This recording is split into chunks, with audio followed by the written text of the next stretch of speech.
Live from New York and Montreal, it's Hangout Conversations with this guy. Hey, everybody. Welcome to Hangout Conversations as my camera tries to focus. It's 9 p.m. TBS time, 9:06 p.m. You're wondering, wow, Matt, doesn't your show usually start around 8 o'clock Eastern? Well, I'm a little late, and I forgot to shave, so say hello to my mother for me. This show is a little impromptu, a little crazy. It's a surprise guest show. Anything can happen. Anything will happen. And we're live. So welcome to Hangout Conversations, episode number 37, I think. Rodney Pike's episode last week was great. That's up for you to check out. The artist, caricature artist, he makes people's heads really big. I know you think Google Plus and Facebook does that, but he actually physically can do that with his finger. Anyway, new stuff on Google Plus. Is there new stuff on Google Plus? I think that you can now click on someone's name in the G-Talk, and it'll open up their profile to the About page, which is kind of cool.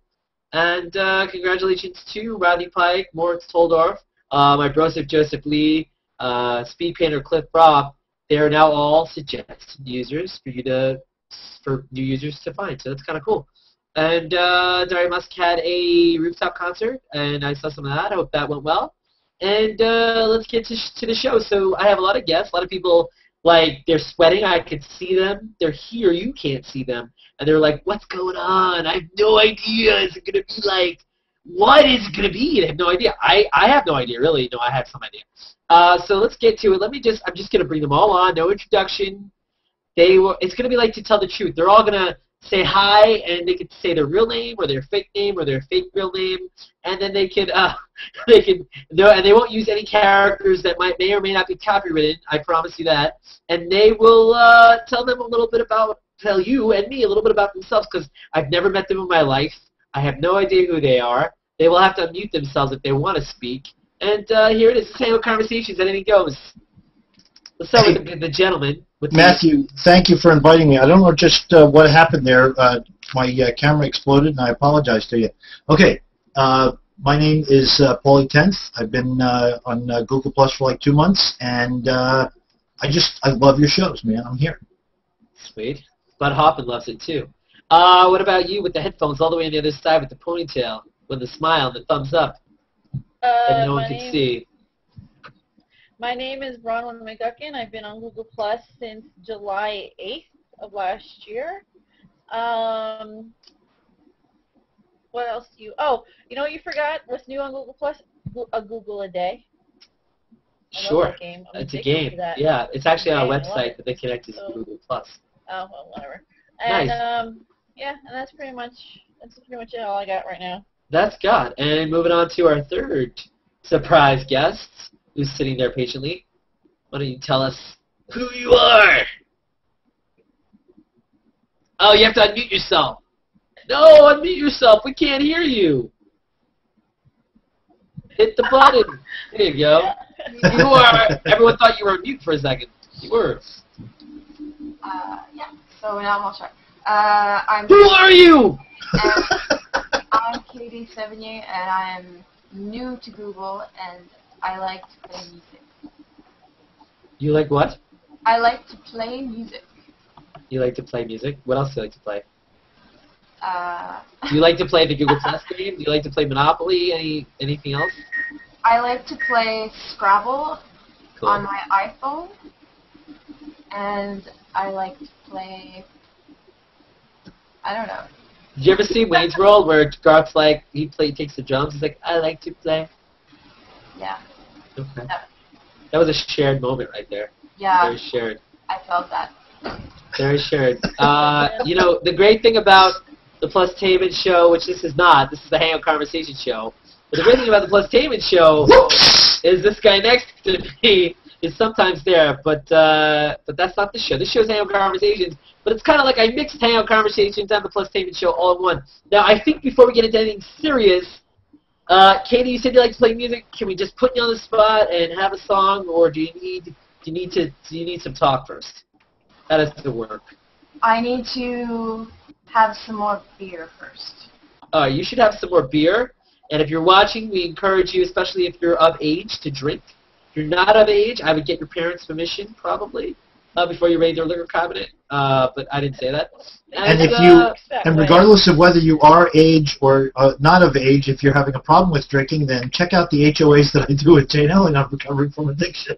Oh, that's awesome. See, that fits. That was the tie-in I was going for. That was you know, Fokker said spike those. Rappaport spikes them. We just got everybody there. Oh, so you never know who might show up. Someone else might be here, may or may not be here. I don't know. Bam! Joe Martinez. You know what's great about it? Yeah, I hear a ringing from Joe Martinez. You're ringing. Where is it from? Joe Martinez is Hello? here. Hello. I didn't know if it was Mikowski calling me. What? What do you want me to do? Who? Who?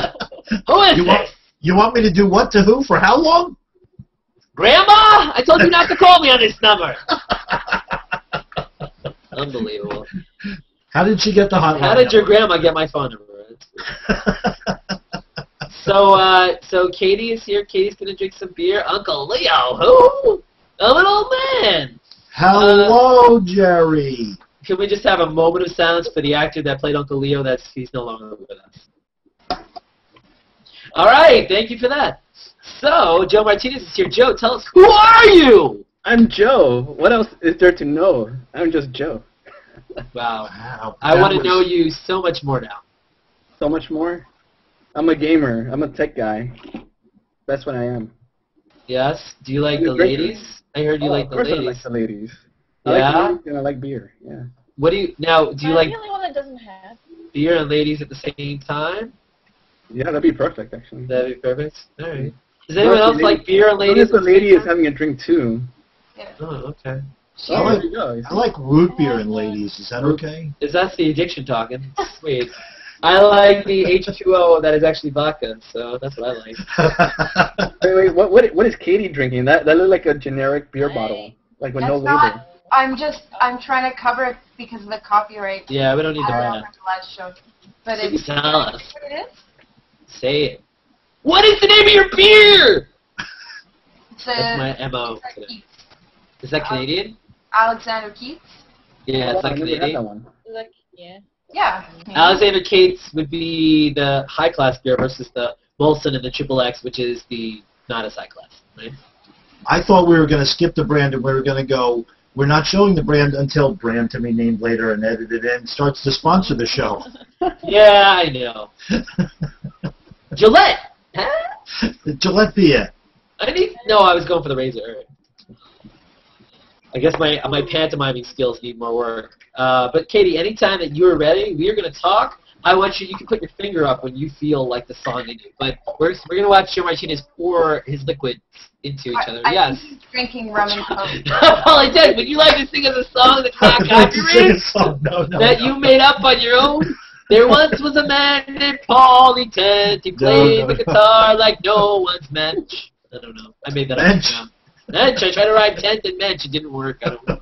What rhymes with tent? Katie, you're a songwriter. What rhymes with tent? Off the top of your head.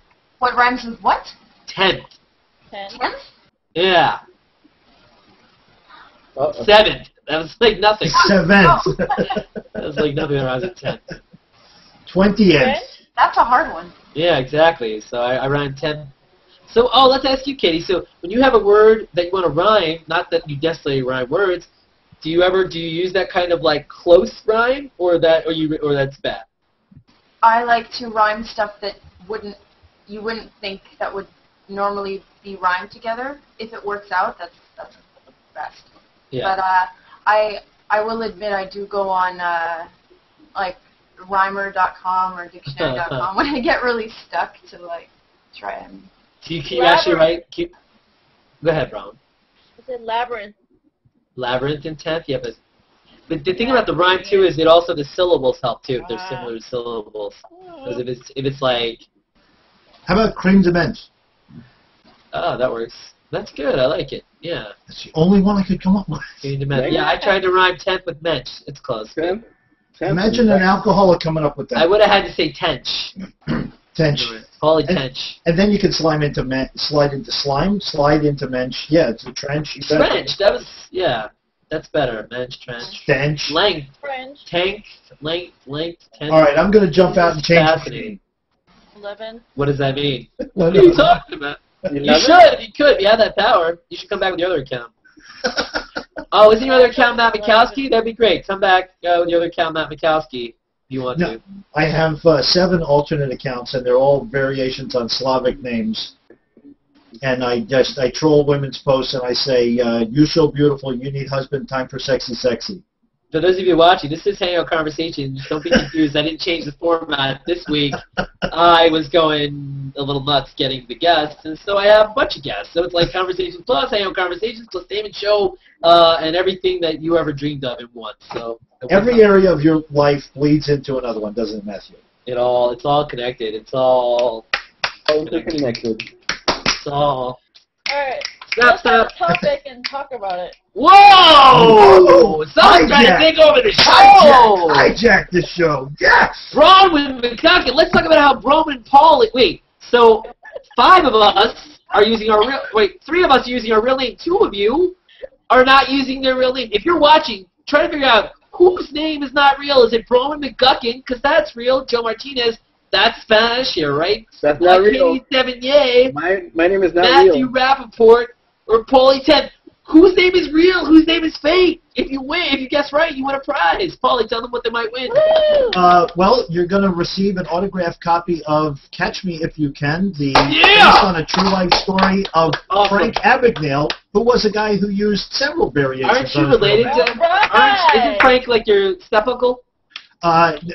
Well, no, it wasn't a step uncle. It was one of those uncles where he was like dating my mom, and I called him Uncle Frank. You know, that Yeah. He didn't do anything really to you. oozy kind of. He didn't come into your room late at night. Oh wait, wrong show. Like sometimes when I'm trolling a post and I put creepy Uncle Paulie, that kind of. Uncle Paulie. Like Rocky. Yeah, that's right. You get that a lot, right? Burt Young, right? Yeah, people say Paulie. Hey, Paulie, you don't hear so good. You guys have some crazy energy, man. Yeah, it's I have been Wait. up since 5. so much the All that energy. sugar. And I haven't had coffee in like 2 weeks, so. You have not had any coffee? This is natural, I baby. had like 8 cups because I had to be up at 5:50 to go to work at 7:30, and I usually get in at like 9:30, It's bad. and I had to stay late. Bronwyn, you do not seem happy about that. I think she needs I'm a just very drink. tired. Oh my God, Joe, you lost your And I have to hat. work like 10 hours tomorrow. Oh my God, Joe without his hat? I can't believe it. It's a miracle. You saw it happen here. Miracle. It's a miracle on 30 Hangout Street. Literally a totally different person. Hey, so Katie, speaking of energy, so it's interesting to hear the musician say we all have like crazy energy. Are you like, are you trying to say you're like a peaceful hippie kind of gal? Are you like kind of like, hey man, I'm just here to play like some songs for you with like with the cap, the beret, and Yeah. just mess. Hey, can't you add like special effects and stuff like that? I wish. No, you can. I'll do it in post. Oh, you can add the hats. Yeah. Yeah. Oh, wait, I never met Katie. Can I have a She's hat? a musician? Katie sings. She's a song. Joe, Well, when I hear her sing, I haven't heard her you sing.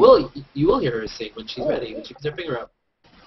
She will Is sing. it true that Katie is actually the real singer-songwriter of Smelly Cat? That is, I don't know. You have to ask her. Did she? Look at her. That look just said, I'm not, she's not even old enough to remember Smelly Cat. All right. So as you can tell, finally I got my late night hair on.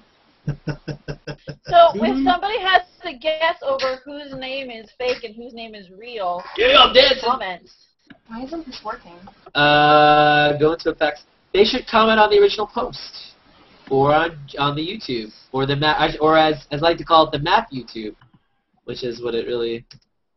Hey, we're wearing faces and we're live on Hangout Conversations. Normally I have a guest and I have a bunch of questions, but today I said I don't have paper to throw. Hold on. All right. Today all right. I said forget it. I'm going to jump into the effects here. Hold on a second. All Let's see what I right. can come up with here. I like your Conan hair. Thank you very much. Oh, I'm No, sorry. not You were you. talking to somebody else. Matt. He has Conan O'Brien hair. Yes. Awesome.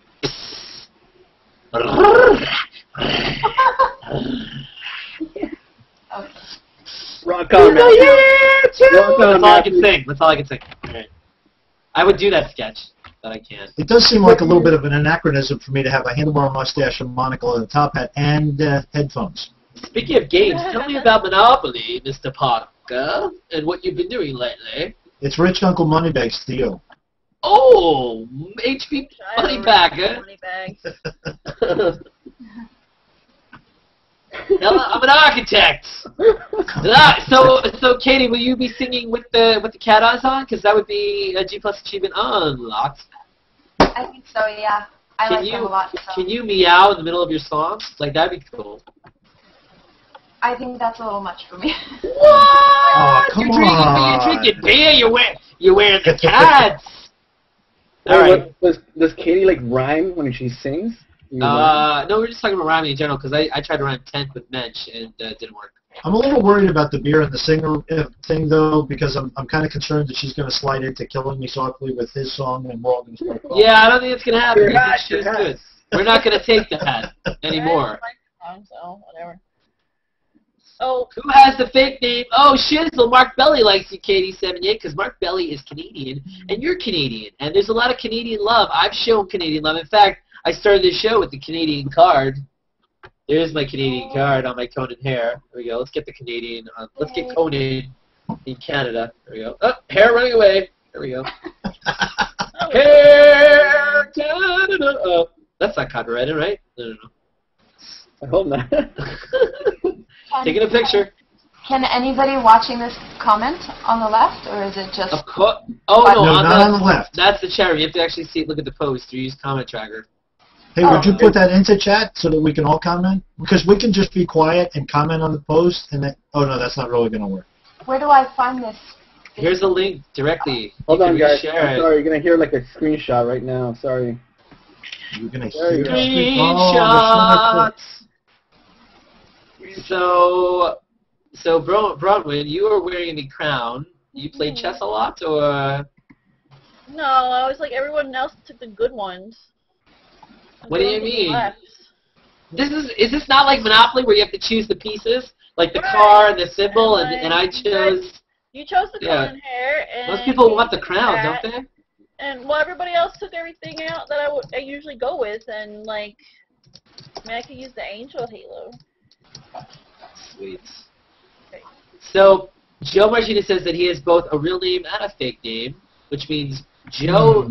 So for 5,000 plus ones and the key to my bedroom, what is fake and what is real? Joe is real or Martinez is real? You tell us. Oh, that's a good question. For $5 million. Minus $999,999, which would be $1 and 99 cents. 99 cents, not maybe. What is $1? What is real? Bronwyn McGuckin or Polly 10th? Who has a realer name? You tell us. Speaking of real names, Matty James will appear in 5, 4, 3, 2. I nailed that one. Matty James, you're live at Hangout Conversations, and you look like a ghost. You're a ghost. You're a ghost. That was a song that I didn't write. No, it's not, because I sang it my own way. I'm removing my sophomoric effects in honor of Mr. James joining us. Mr. James, you look like you're from the 1800s today, and you're going to give us a speech. The floor is yours, my friend. The floor is yours. Speech, please. I don't quite know what's happening in here. It reminds me of the time when Ozzy wouldn't go on stage that night. Needed his brown M&Ms. No, nothing. This is not my full-on normal Hangout Conversations. This is crazy Hangout Conversations where anything can happen. And Katie is Catwoman today. Hi, Matt. Where's Batman? Matty, I cannot hear you. If you're trying to speak, I cannot hear you. I can make you disappear, which I just did, and I can make you reappear, but you have to unmute yourself if you want to speak now. Hello. Can you hear me? Now we can hear you. I'm trying to put a beard on, hang on. I'm trying to put something stupid on like you're doing. I hear a voice in my head, and it's British. Oh, excellent. Look at that. Such a good look, man. That's I'm trying to put a silly hat on. There he You're is. trying to be Abraham Lincoln. The vampire killer. Or hunter, whatever it is. They're gonna kill. Kill. Hangout Conversations, all my guests are surprised. You don't even know whose name is real and whose name is fake. My name is Matthew O'Brien Rappaport. So. Sweet. Is Matty gonna play some songs? He doesn't have his finger up. You don't have I'm your on finger up. strike. I'm on strike today. Matty, you're on strike. You've had it. Yeah, I'm on strike. So this is what I say. I say at exactly 38 minutes past the hour, while we're talking, Katie, you just have the guitar in your hand and start playing the guitar, and we'll all shut up. How does that sound? Or now was good too. Oh. Or whenever you feel like Come it. to watch. So I bet Katie will sing something, but until she starts playing something, which you may or may not do, meow. Bronwyn, I see you have the Dr. Seuss hat. That's excellent. Cool. Joe is a space cadet. Always. Matty James, like, what are you doing? You changed positions on us. Matty James is flashing us with bright light. I'm just trying to pretend to be posh. I'm not really, as you know. I'm on sensible mode at the moment. I'm actually trying to be sensible and not talk over the top of everyone, which is very difficult for someone like me. You're like a Spice Girl. It is. It's very difficult. I struggle. I hear music. The background music is being provided by the House of Sevigny. Thank you for the clap. It was sophisticated. Hey, come on, Kate. So, don't mock my claps! As you all know, in the year 2005, a young, talented musician left her house or her college or somewhere to venture out into the world and show everyone what she was made of. She walked around the Great White Way until she found Montreal, and she planted her butt in a seat with her man and her pet, and she landed in Google+, and here she is to play for you. That's exactly how her life and story was. I might have her back. I think I'll have her back as a full guest so we can get into the real details and not the Conan O'Brien made-up details. But Katie Sevigny. What are you talking about? I'm doing your life. This is your life, Katie Sevigny. Who are you? That was your bio. That was your intro. Let's go. 3, 2, action. Okay, so this is a little song that I wrote for my friend who really, really wanted a boy for the winter. And it's called Light Me Up. Can you hear it? Yeah. Make it a little bit louder, maybe. Well, I don't have my... No, Katie, I think it's good. I think you're coming through great. Okay. All right, cool.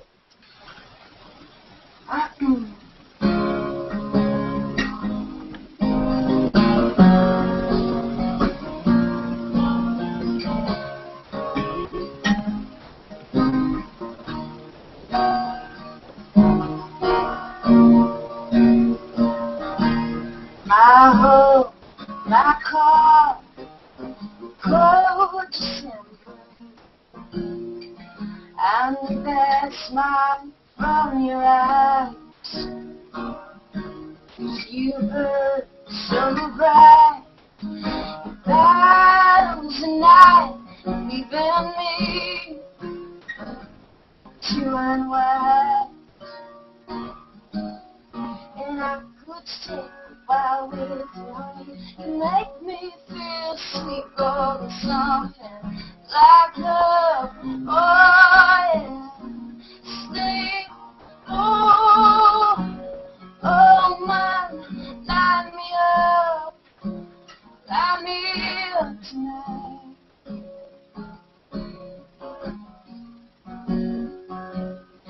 This boy in my head, losing my bed, in my dream time, I'm not sad. That is okay, 'cause it's better than thinking like me. Baby, take me home, oh, In your presence I could be anything like love. Oh, love, stay, oh yeah.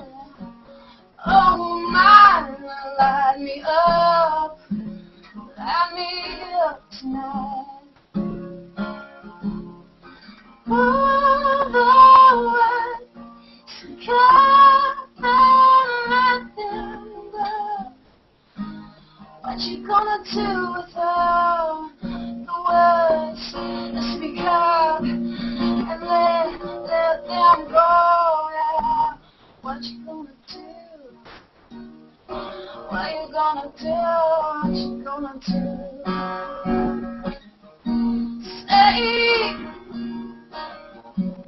oh my, light me up, light me up.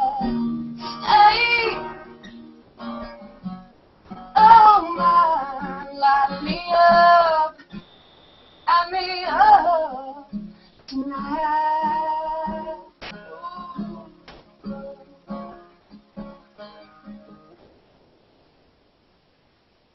Yeah, light me up, Katie Sevigny.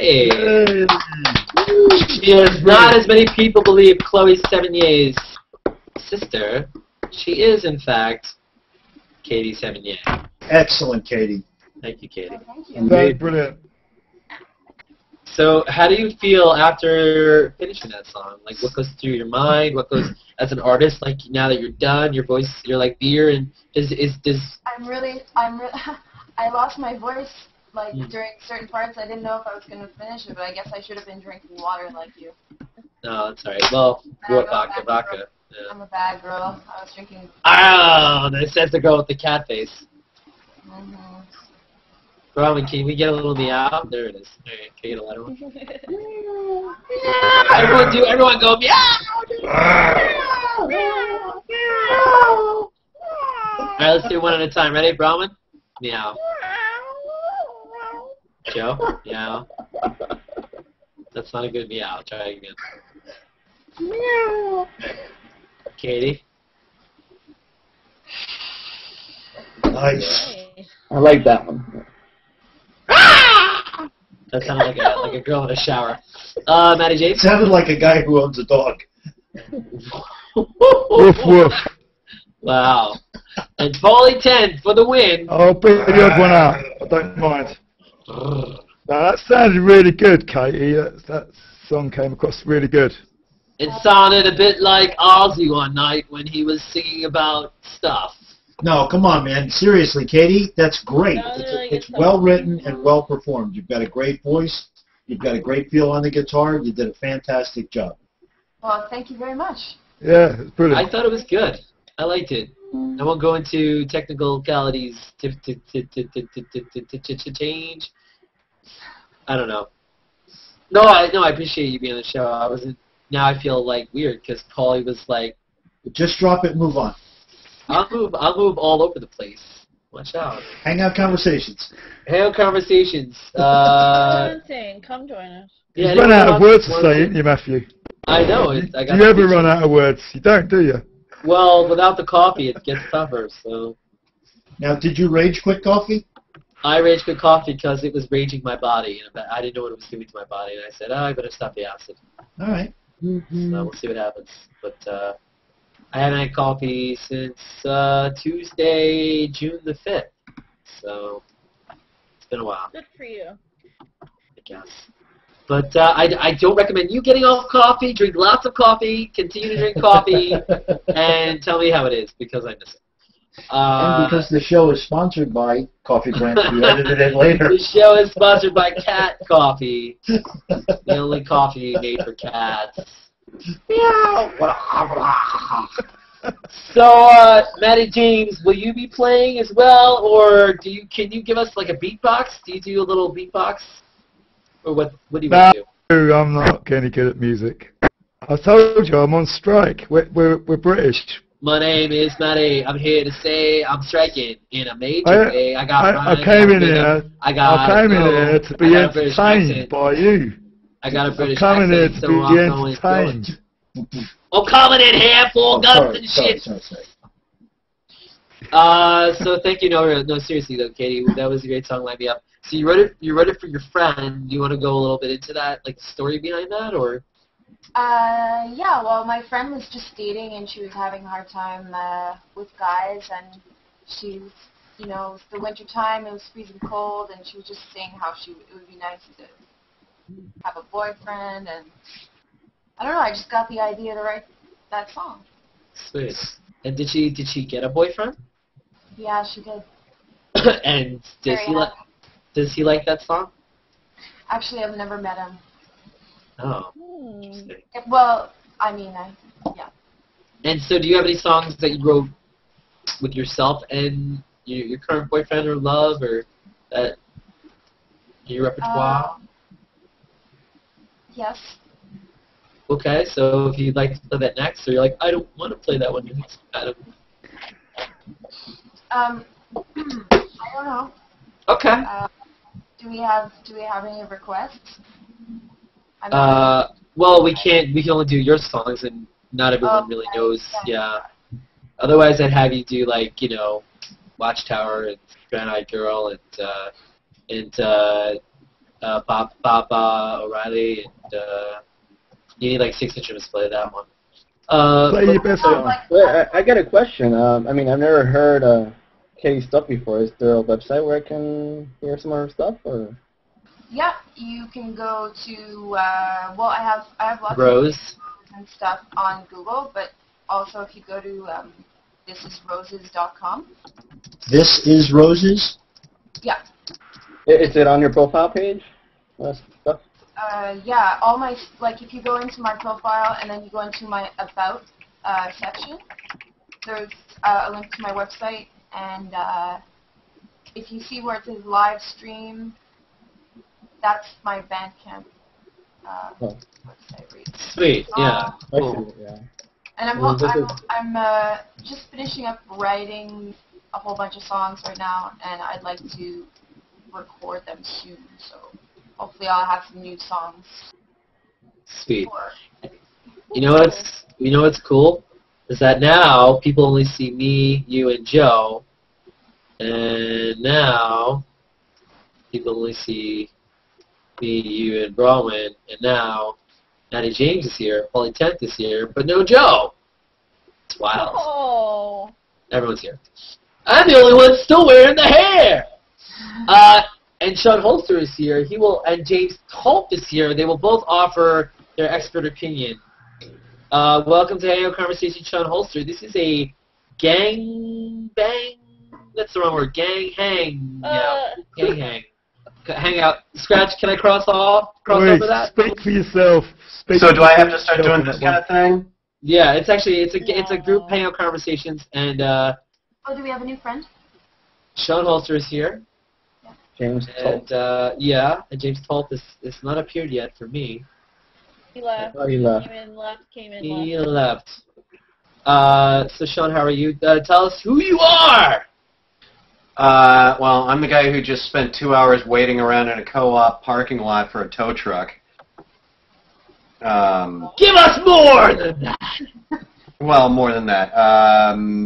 Resident of the Great North Woods, have a propensity for foul-mouthed rants, go off on abstract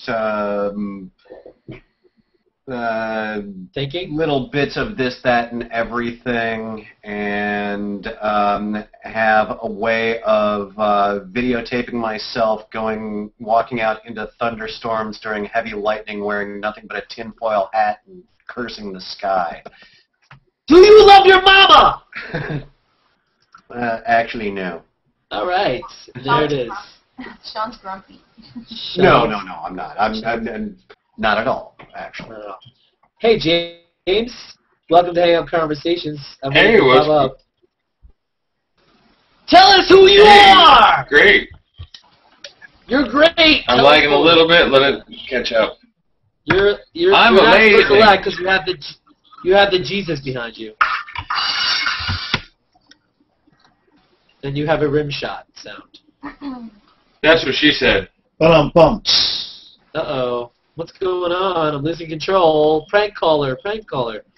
James Tolf, where are you from? And when was the last time you shaved?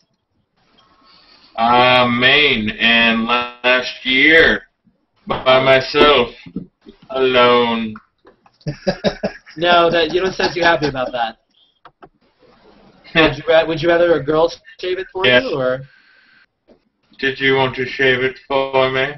So let's talk about that, shall we? Do men and women shave each other, or that dies? Sean, you're married. Tell us, how long does that last? About 3 days after the I do's. Oh, sweet. So on the honeymoon, you get the shaving. That's about it. So. Yeah, that's pretty much it. Wait, Are what? we talking about romantic shaving, or are we talking about somebody trimming somebody's back hair here? When you say romantic shaving, you're saying shaving for the purposes of pleasure. I'm talking about, grooming someone's pubic hair into a heart shape. That is romantic. I just threw up in my mouth. A little bit. I am Matthew's raging bile duct. No shave, no more. James Tolf is using the meme, the live meme, I think. Oh, wait, is it landing strip or Where's the live meme thing? You have to go find it. How do I? It's weird how that works. Yeah. No, I don't know where it is. You have to literally open a Hangout and add it. Tornado. Montreal had a tornado warning. Are you okay, Katie? What? Oh yeah. Tell us about how that felt. That's my MO today. I freaked out like a total dork. Can we get a replay of the freak out like a total dork? No. Please? We have live viewers that would love to see that. Yeah, I'm sure. They would. Was it something like "Ah!" No. Or was it more like "Ah!" Something like No, that? I was just obsessively sweating everywhere because No. tornadoes in Montreal it just never happens and Yeah, they're much safer if you have a tornado in Alabama. It's better. Well, we don't have a tornado warning, but we have a thunderstorm warning here. Speaking of Joe Martinez is in Florida. Joe Martinez, tell us about the Miami Herald. How did that go? And for those of you that don't know what Miami is, it's the place that Will Smith welcomed into his song. But you all know what hurling is. Throwing up? Oh, it went terrible. That's awesome. Thanks for sharing. So Broman's here. Broman, tell us a little bit about something that makes you happy. Some of the things that make me happy? Or just one. One? Oh, I have to just... Okay, some. Okay. Things that make me happy. Hello Kitty. Doctor Who. Brian McDonald.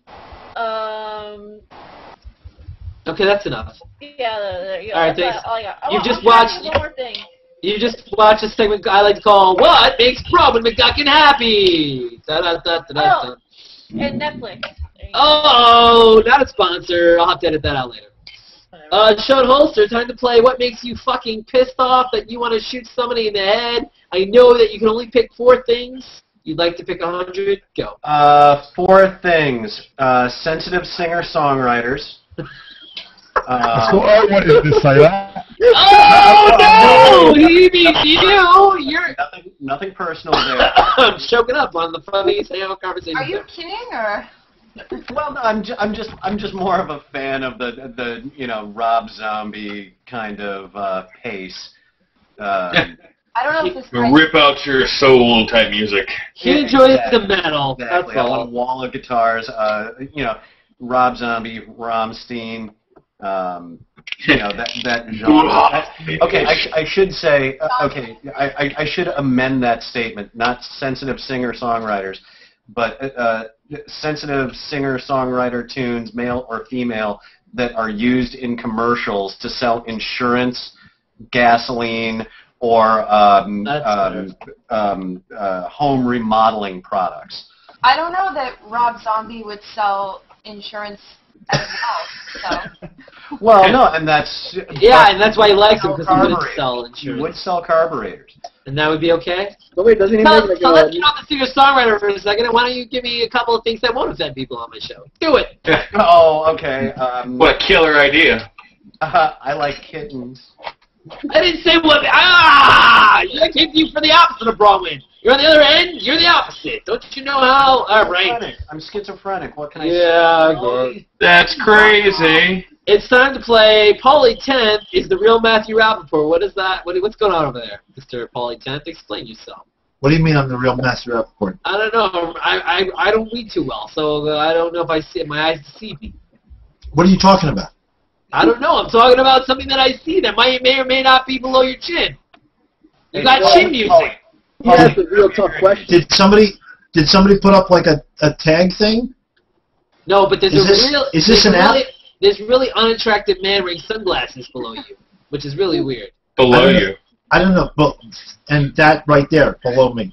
Yeah, blow me, he said, blow me. Oh, below him! That is not the correct answer. Oh, I see it now. Sean, take that off, would you? All right, thanks. All right, that's good. Brahma McGuckin is going for hers. What is the real Paulie 10th? Oh, yes! There it is. The real Paulie 10th has come to Hangout Conversations.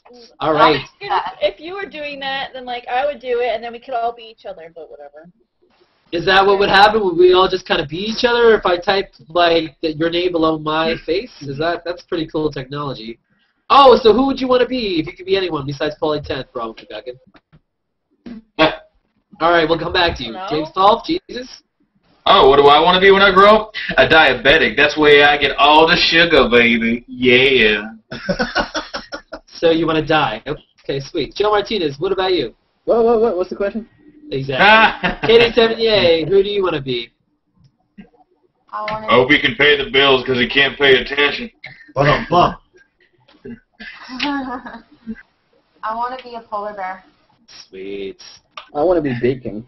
Any particular polar bear? What kind of color polar bear would you be? Would you be on Lost? Like a well-known polar bear? Yeah. She wants to be a cool polar bear. Wait, like the Pepsi ones? I mean, the Coca-Cola ones? No. Would you be a friendly polar bear, or would you kill people? No, the Coca-Cola ones. Those are great. Is there any chance of her getting to answer? I wouldn't kill people, but I would kill for my food. Sweet. Ah. That is the correct answer. Matty James, who would you be if you weren't you? Matty James? I'd be me. That's awesome. Paulie 10th, who would you be if you weren't you? Top three, Matty James, Jason Statham, or Bronwyn McGuckin. In that order. Sweet. And Sean Holster, who would you be if you weren't Dietrich Martin? That was Dirk. Thank you. Same difference. Any random character from a Georges Bataille novel. Okay. Oh, yeah. Can I add a fourth? I'd like to be one of the characters from an Alexander Dumbass novel. And I would like to be the host of Funhouse, J.D. Roth. Okay, sweet. And there it is. That's how you play. Who would you like to be? And who would you like to be? Who would you like to be? You did get. Oh, what? You went to go? You got to go to the bathroom? No, I Take don't. a shit. What? Brahma McGuckin, we're in bonus time. We're in the overtime. We're in the 7th period. Go. I was a fictional character right now, Siggy Stackhouse. All right, that is correct. No, Hugh Hefner. I'd rather be Hugh Hefner than me. I see that in you. I see. Just to annoy you, I'd come out with something stupid. No, that's great. That's Matty, I can totally see that. That's great. So, Katie's ready to play this song. Katie, do you have anything that's more metal? Like, can you play, instead of playing the love song, can you play your hardest, rocking, angry chick song that you have, or at least take a song that you think is not that and make it that? So, like, at least give Sean, like, one verse to make it happen. Can you play your hardest? Can you, like, smash your guitar? I play folky stuff, so I don't know, like, how hard I can make it sound. Can you just, like, speed up the tempo, maybe? That'll help? Like, would you, or you don't want to bastardize your song? Yeah, I can try that. That'd be awesome, Katie. For those keeping score at home, that was Matthew's first correct use of the word bastardize. I lost my head! I have not had any alcohol or caffeine. It's sad. Okay. Oh, that's my favorite book of all time, The Count of Monte Cristo. Sean, while Katie is trying to figure out how to do that, what is it? So you are in Minnesota. What is the most exciting thing about your world or Minnesota? One of those. Locally or in life? Either way. Whatever's better. Whatever sells. Whatever's going to be more entertaining is what I want. It would be the opportunity to do the job that I do, and mostly because it is such a wide variety of tasks. Sometime in the next week, for example, I'm being sent to another location in the country to observe, assist, and document the assembly of a mobile biological and chemical weapons laboratory. That is fascinating. And Am I allowed to guess where? Paulie tends to guess No, where. I'll make it very well known where, because I'm not traveling with it, and therefore it's not a secure transport. That is excellent. And let's welcome Casey to the show. Casey! Casey Coughlin. Tell us who you are! I am one part of the Infinite Loop Show. That is all over the internet. We do a weekly podcast all about Macs and Apple shit.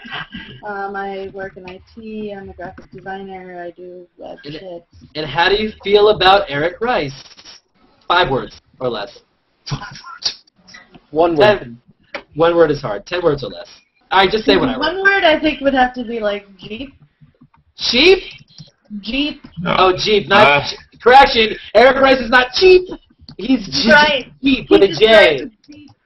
That's it. Jeep. He's definitely expensive. I know. I no, tried. I mean, dude, his wife makes bank. What do you want? Oh, well, there's the real Wife makes bank. All this time, Eric, I thought you were the breadwinner! Maybe? All right. I don't Anyway, he's not watching. Cool. Probably not. Awesome. Well, you're just in time to watch Katie Sevigny sing a song, one of her own songs, in a different style. So we don't know, Katie, of course, we won't know what is right or wrong. We know it'll sound good, whatever you do. I'm just going to sing it the way I normally... That's fine. I If just- Sean rage quits, Sean will rage quit, and we'll see you next time. Well, no, I'm not going to rage quit, but I am just about to bounce out because it's time for me to cook dinner. Oh. And what do you want to cook? Wait. He listens to like Ramstein, but he goes and cooks dinner. Yes. What? I am an enigma. I am an economist. What? Yeah. Are you not allowed to German listen to- people eat food too. That's a rumor. Hey, peace out, all. Sean, also, any last words? Oh, you already said them. Okay. Peace. In the Middle East.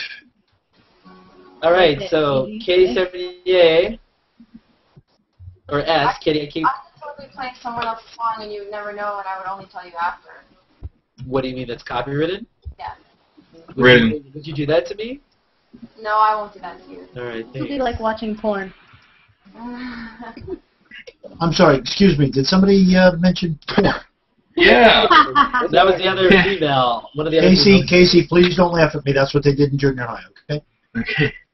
Yeah, porn's kind of a screwy subject. But where's the rim shot now, buddy? In your mouth. But, Let the woman play. yeah, Katie, this is really how it goes. Cast your You know, cares away. you have the band comedians come on before you come on, try and play in front of drunk people. Yeah. So this is what's going to happen. Katie Sevigny is going to play, and I'm going to bring everyone back one by one. What are you doing? I'm getting rid of everybody for 5 seconds while you start your song, and then they'll all come back. Katie Sevigny. Oh, I'm going to sing like this now?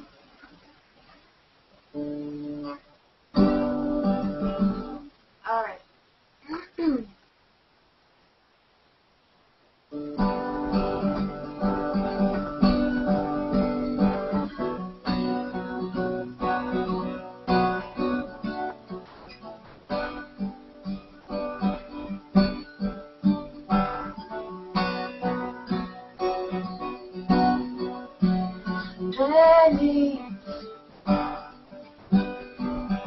Killing sky.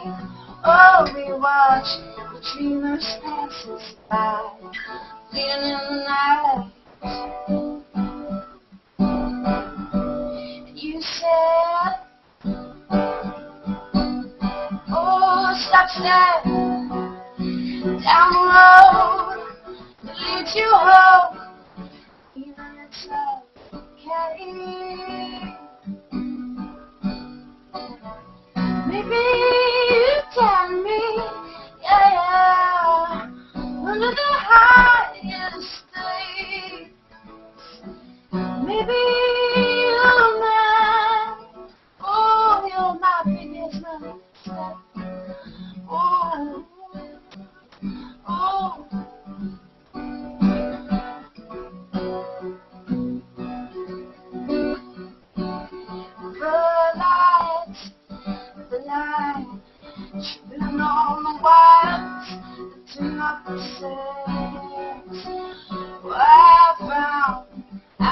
the guard, lean alongside to take you home. Maybe you got me, get down under the highest things. Oh, maybe you're my biggest mouth. Oh.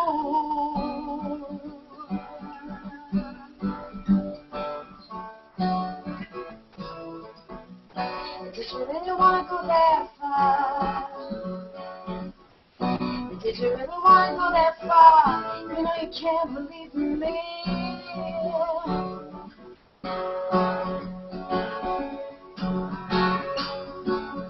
Maybe you tell me, oh, yeah, under the highest stakes. Maybe you're not, oh, you're my biggest mistake. Oh.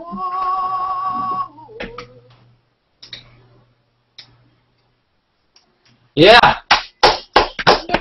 Katie Sevigny. Yay! That is awesome. And Sean's still here. That's great. Well, no, I came back. I was just relieved from my cooking duties this evening. Get out of town. Yeah. Come back. Sweet. Thanks, Katie. Mysteriously comes back right after the song is over. Isn't that a mystery? Okay, wait a minute. Whoa, let him explain. I caught the last 10 seconds, and it was not nearly as cloying as the sensitive singer-songwriter types that are featured on product commercials today. You know, you're more on the Sarah McLachlan end. It didn't suck as much as I've seen people suck before. Right? No, yeah. I was expecting much worse. We're Jeez. Katie sings very well without having to sound like she's in pain. Right, I didn't think she needed auto-tune for like a second. It was pretty good. So much for an ego boost. Holler! Awesome. So how was everyone's day? Everyone at the same time say how your day was. 5, 4, 3, 2, 1.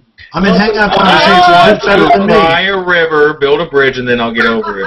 That was awesome! We just unlocked the whole... No one has ever done that on a Hangout. All right, there are at least 5. So, robot underpants, right, Casey? Yeah. So, what's the best thing about a robot underpants? It's a robot, and it's got, enough shame to put on some underpants. Sometimes, depending on, the weather and the fancy, a condom as well. It's a very safe robot. Awesome. Joe Martinez, what's the best thing about the band, The New? Lori Garodi and Nat Smallish, former guests. Well, now it's just Lori in The New. Okay. That's awesome. Is that the best thing about that? That they But they rock. It doesn't matter. Like, whichever band they're in, they rock. Awesome. And James Tull, how do you feel about the Lord and Savior Larry Page? Who's Larry Page? Exactly. Exactly. Brahma McGuckin. Oh, are you talking about the maker? No, come on. But you see what happened is you got your funny. That was like whether you meant to be funny. It was funny, and then we have to like we hit the note. Now I gotta get the next note. And I hear Katie. Is that Katie playing the guitar? Who's playing the guitar? Matty James is gonna play something. Matty, we would like to hear a little ditty from you. Just do a song. You're gonna be on strike. You should not pick up a guitar and start strumming it if you're on strike. You know what I'm saying? Well, Well, you don't have make to an exception. I could do an exception just for you guys. Well, listen, Matty, from my heart, seriously, we're going to support you either way. This is being broadcast. If you don't want to, I get that, but I'd love to hear you. I'll do a song. There we go. I'll do a song just for you guys. Can you do the good one? Do the good one. Only one in my reach. You know it's true. Said I love with along. This weak when she'll be strong. No, it's true. Golden boy and Lisa, a golden girl, yeah. they live together in a perfect world. My house, shut the door. Is that really what you're hoping, looking for? Kiss for kisses, your love for my love, gotta be true. Not the only pebble on my beach, only one in my reach. No, it's true. Half a song. Oh, that was awesome there. You know it's true. Bam. No, that was great, and thank you very much. And Thank you know, obviously we can't do it here because of the timing on connections. But Matty and Katie, you guys have voices that would sound great together. You have guitars that would sound great together. That's like a CD I'd pay $100 for. No shit. Are you saying they should do a duet? Absolutely. No, it won't happen well in here. Hey, Matty, you want to make $100? Not really. Canadian singer-songwriters are You know, all wait, can I amazing, just hold on? I'm scared because she said you want to make, and I thought you would say out. And I was like, for $100. And I was like, oh, that's not the same thing. It's against the law, isn't it, to make bucks? I will not make out with you, exactly. For $100? Well, maybe for $100, yeah. Well, Matthew, you have to realize in what scenario who says to another human being, you want to make $100? Mm-hmm. Right. No, I'm with you on that scenario. Where? Chickle. So this is Can I get a little? Is that copyrighted? A reverse John situation. Maddie, can I get a little bound chickle? Wow, wow, on your guitar? That's not copyrighted. Have a what? That's not copyrighted. What? A little slap, a little 70s slap bass. Yeah. It's been copywritten, yeah. What? Can't you mess with it? Just play. You can't play 3 chords? Hey, that's not They're copyrighted. signed up with the PRS, Performance Rights Society in England, so no one can take it. All right, never mind. All right, guys, I'm out of here. Joe Martinez, he's gonna go drink some more and get more messed up. See ya. Miss ya. Yay. Later, guys. Say hi to Lori and Bye-bye. not in the same room together. All right. Will do. Whoa. Hey, Matthew, I'm going to bust out. I'm not trying to kill the party, but I do have a bigger name on the other line. I don't. And who is the bigger name? What? I can't tell you that. I can't tell you. It's top secret code name. He wants to Clarence name only. drop without name dropping, apparently. Well, that's what bullshit Paulie, artists like myself do. Paulie, if your last name wasn't 10, what letter would it start with? It would start with a J and it would end with an onsen. Wow. Jack Johnson. Awesome. Good seeing you, Paulie 10. Thanks for being part Take care, of our everybody. See, you can see Paulie 10 occasionally on Plusaversary show, and then sometimes on his own sex lies, loves, videotapes, and more. Sweet. So everybody is here, and the important people are still here, which is good. Am I really? I think you're still here. You lost your glasses. They're back. So Casey, you're the Mac girl. Tell us anything about the Apple announcements or anything that you haven't talked ad nauseum that you still want to talk about. I'm a little bit on the fence now. I mean, when the announcement came out and I watched the keynote, of course, I think like most people, I was like, whoa! Here are my credit cards and my money! Give me a Retina MacBook Pro! Like, immediately. So it's kind of like drugs. You felt like drugs. Well, a little bit. drug. It's a little bit like bath salts. But the more you read into it and the more you realize, like, this new Retina MacBook Pro, in order to get it super thin, they had to take a lot of stuff out and had to do a lot of things differently. Do you think that they did? Do you think they went to a plastic surgeon to make it thinner, or? Pretty much. I mean, it's going to be in the same boat as the iPhone and iPad now, to where if anything breaks, if anything needs replacing, Apple's your only shop to do it at. You can't go to a third party anymore because everything's proprietary, everything's soldered to the board and glued together. And if Apple can't fix it, which may or may not be the case most of the time, you're going to be buying a new one. It's a very whole package, like the iPhone kind of is. You know, there's really no easy way to replace parts if things break. Right. You have to go to the Congo and kill some people and rape them and get their minerals, right? Right. Yeah, there's a little bit of a workaround, right? Yeah, you can't just. I'm not saying telling people to do that. I'm saying that's what some people do. And by people, I mean companies. So you're not endorsing genocide? Just I'm not endorsing. I'm just saying it happens. That's all I'm saying. Thank you. Yeah. Thanks for clearing that up for me. I don't want to get in trouble or anything. So, Katie, you just said no one says winning anymore, but I said it, so I'm hurt. So in your face. So in your face, yeah. In your face with another song? I'm sung out. So Katie, let's talk about music a little bit on Google Plus. There's so many different musicians on Google Plus. You know, Daria had a concert today. Katie's singing. You know, I haven't seen any metal bands in the Sean Holster category yet. Maybe you have, Sean. I don't know. I've seen one guy that kind of falls into that category, but nothing of a coherent performance, more of just practice sessions. Okay, that's cool. Matty, what about you? You've seen a lot of different kinds of music. What is the music vibe like in Hangouts? Katie, you're new to Hangouts with the singing and you're doing it. How do you guys feel about it? Like, do you feel like a little privileged and excited? Do you feel like a monkey? Oh, play you! I mean, what do you feel? How do you guys feel?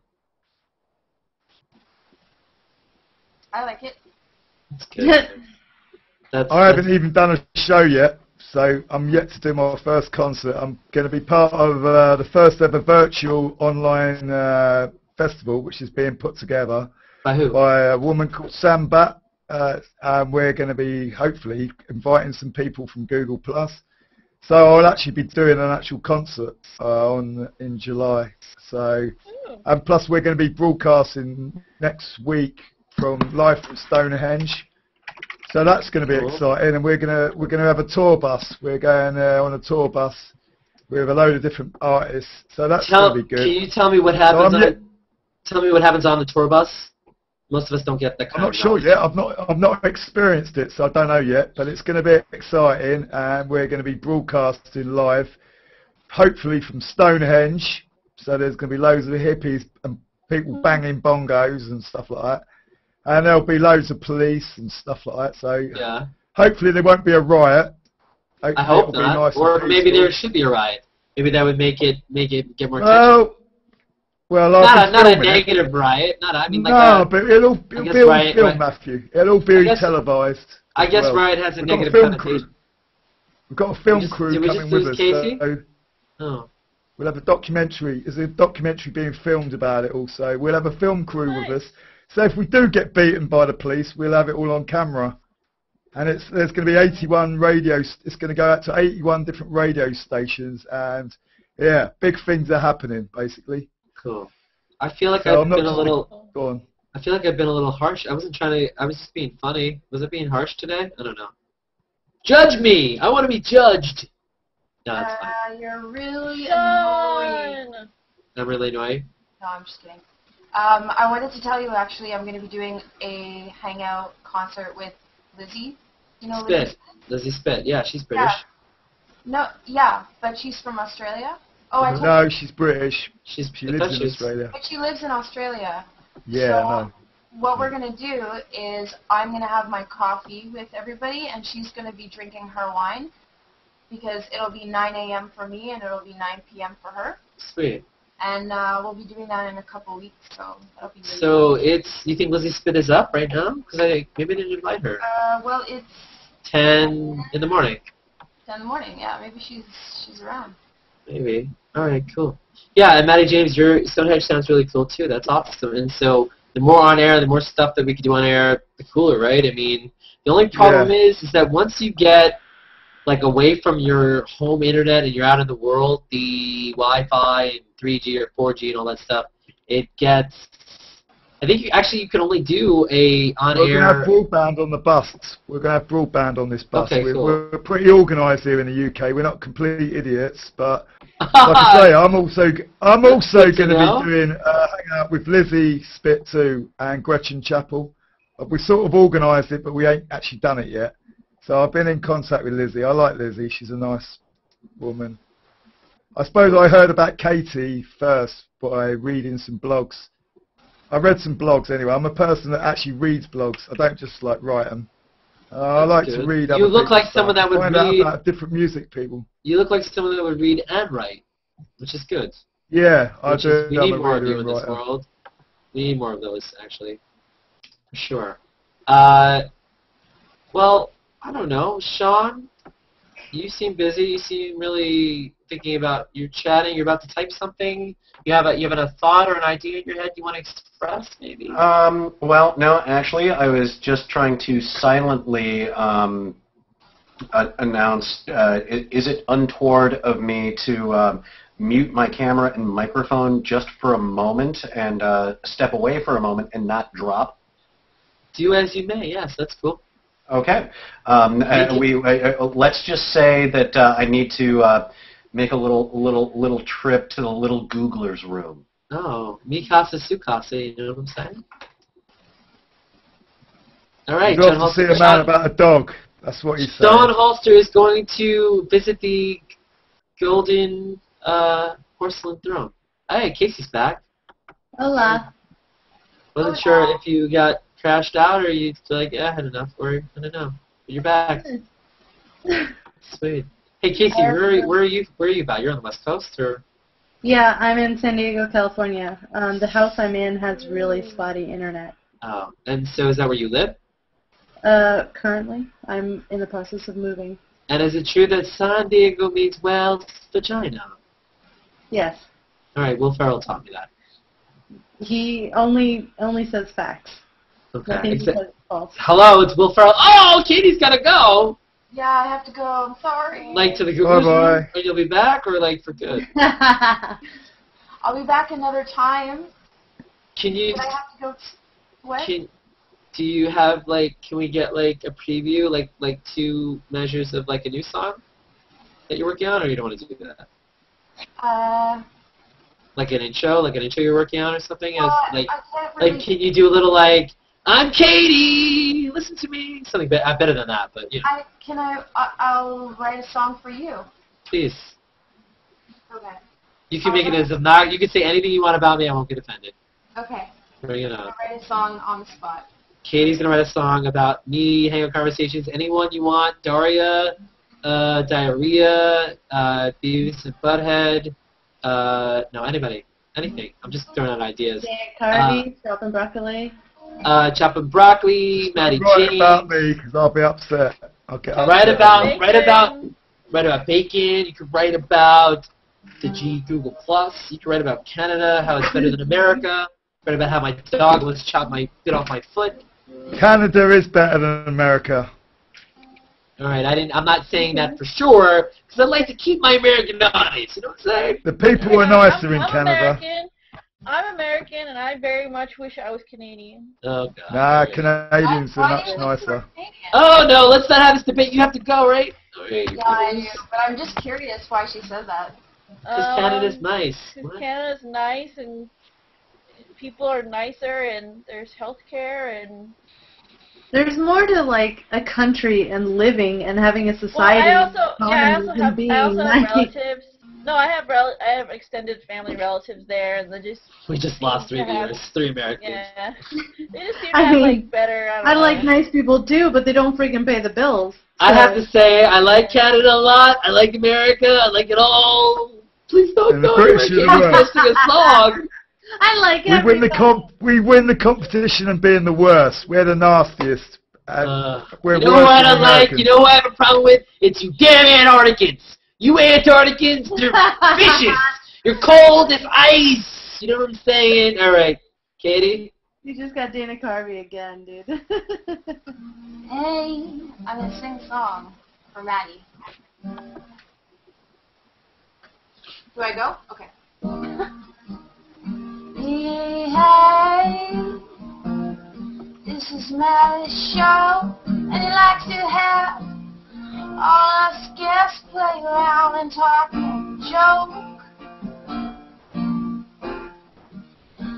Hey,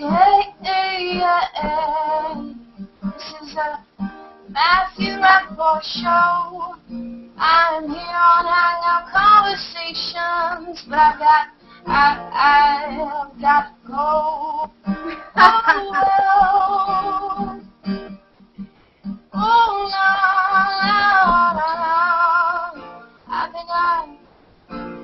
I think I had too much Alexander Keats.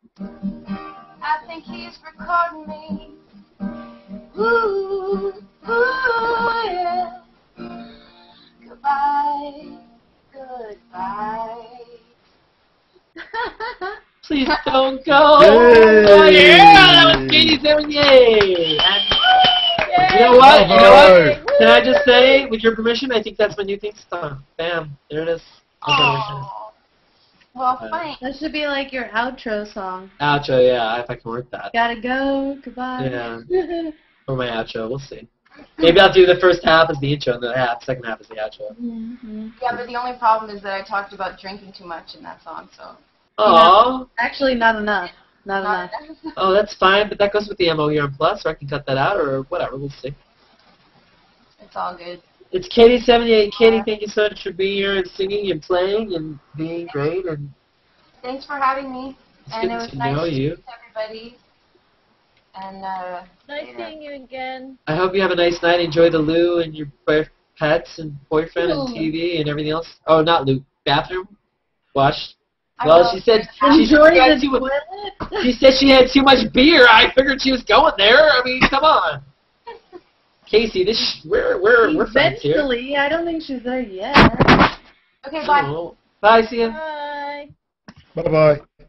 Bye. I got a picture. Last longer. Yeah. Good content, of course. That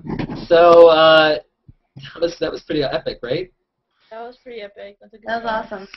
Awesome. See, and that's what I want. That's what I think.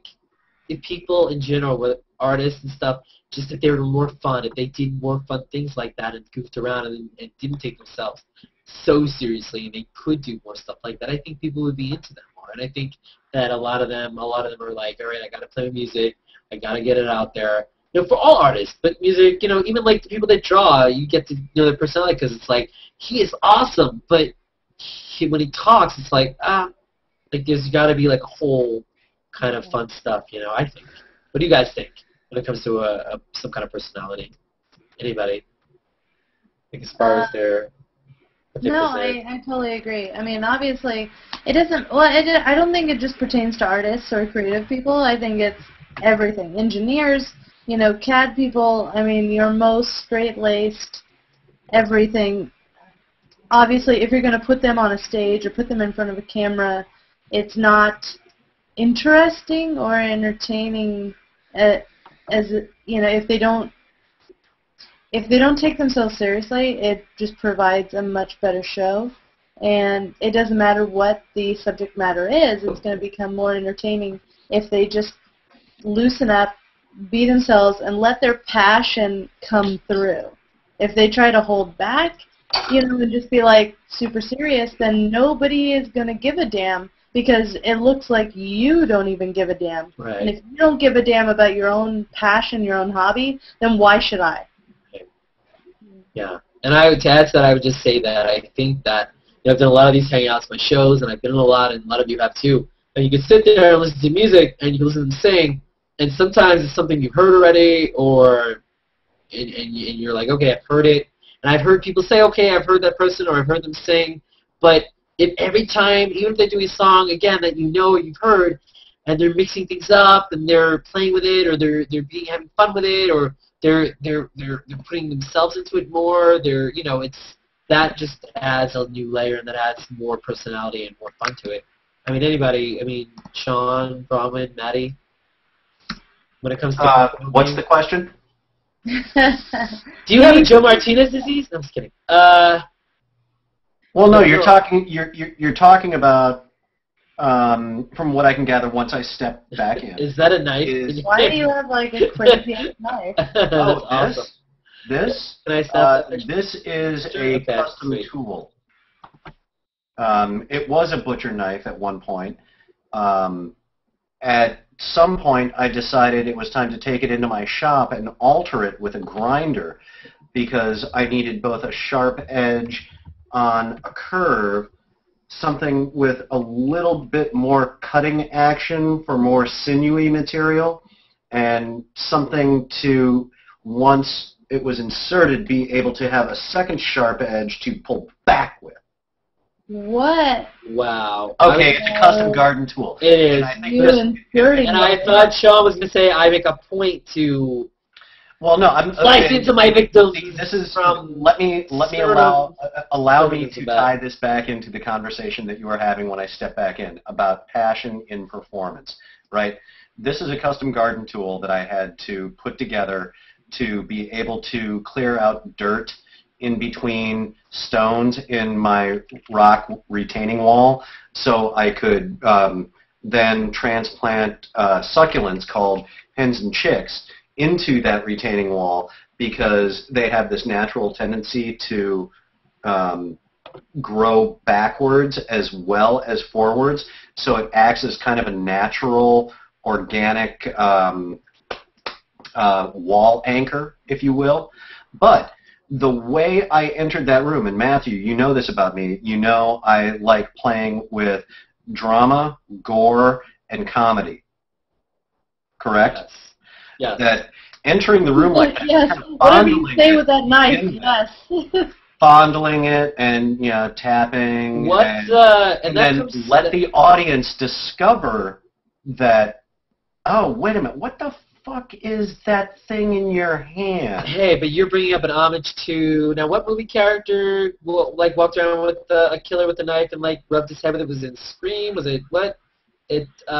Anybody there are a number of characters, but I know where I'm trying to tie this into the conversation is Dexter. Make it interesting for the audience. Make it a performance, no matter what you're doing, no matter how mundane it is. Leave that sense of mystery, leave that sense of... Right. Actually make it a performance instead of just being the rote, routine, passionless, keep yourself, play the notes, the technical. Yeah, yeah. And you make a good point, because you were saying that, holy shoot, I forgot what I was going to say. All right. Good point. You made a good point, but the idea. Oh, that's where I was going with it. Okay, so you had said before, oh, I don't really like that kind of music. I like harder music. And so, if somebody that plays music that you don't love, but you're like, okay, I don't love the music, but I'm being entertained by their personality and what they're doing, and they're being funny. There's part of you that are like, okay, I really don't like the music, but there's something about this. Right, but there's some other redeeming value or some other redeeming quality to the performance that I'm watching. There's the aspect of going above and beyond in the performance, because anybody can do whatever genre of music. Anybody can be, well, not anybody can do any genre of music. Not anybody can be a stand-up comic. But if you have to find that hook, you have to find that something that engages the audience to a different level, a different degree, that sets yourself above and beyond. Right. And so, from what we've seen so far from the different artists, the musicians, the personalities, the broadcasters, the tech people, I mean, even in newscasters, I mean, sure, there's a certain way they have to be. But it's my belief that you can always add a bit of humor. You don't have to be over the top. There could always be a bit of lightheartedness, a bit of humor with everything that you do. So to make it interesting, and that's my belief. So that's why, any great movie, whether it's a comedy, a drama, a dramedy, there's at least one moment somewhere, or more than one moment, where there is a bit of comedy that fits so perfectly, Or be it comfortable, soft and fluffy, or highly uncomfortable. Right. That's usually the memorable moment of that film or whatever performance that you witnessed at any given time. Yeah. And something, in fact, what Katie just did, just off the top of her head, it was great. I mean, it was. It's real. It's not. There's no way you could fake that. So. Well, and Casey, I have to ask.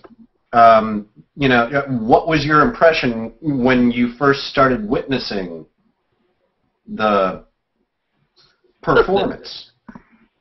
Which one? Well, Yours? for one, I didn't think it was a performance at all. I thought you just had Exactly.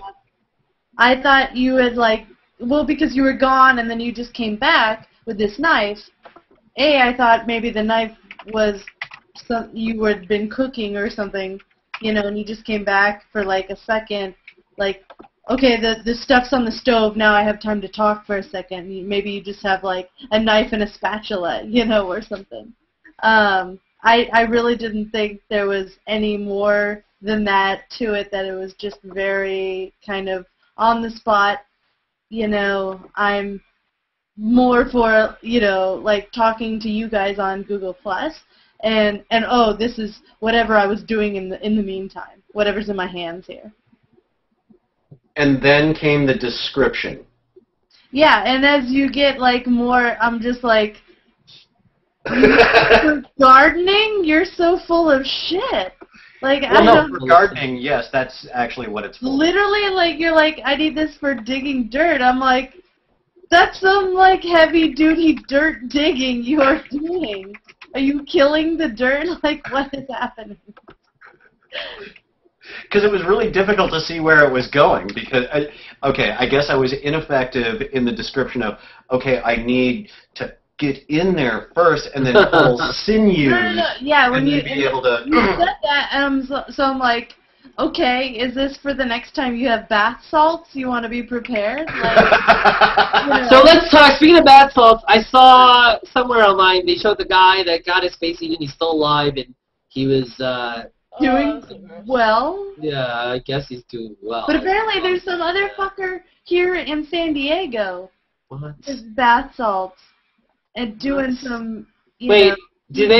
Is it, I'm so confused. So what, they found bath salts in the guy's body because they killed him, but what, is there any, there's real proof? This new, it's like, not the bath salts that, like, I have in my bathroom that, like, I put in the bath when I want to take a bath. Yeah, it's literally. And, like, it's like these, it's a combination of, like, this drugs, and it looks like those bath salts, so they were selling them legally in stores as bath salts, and then people found out about it. Now it's illegal. They're literally just smoking them, and oh, so and this is something that's always confusing. See you later, guys. Smoke them. You don't snort them. See you later.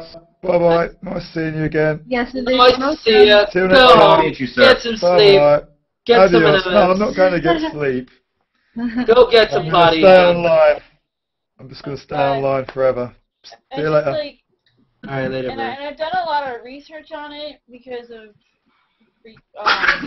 where she's done a lot of research. No, I'm actually a professional researcher, and I research a variety of topics. And they asked me, like, what the hell is going on with bath salt stuff, and I found out, and I was just like, what's the deal with bath salts? Yeah. Do you eat them? Do they kill you? Or do they make you?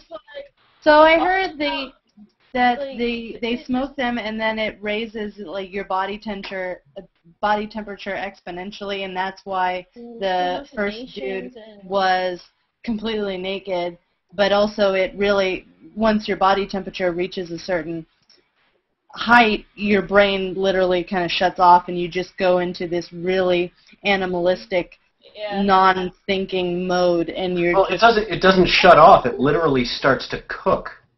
Your brain. And they kill your brain, and you're basically on your primary functions of, like. Why would you take that? Why would you take these bath salts in the first place? Just for the fun of it? To get high. Really high.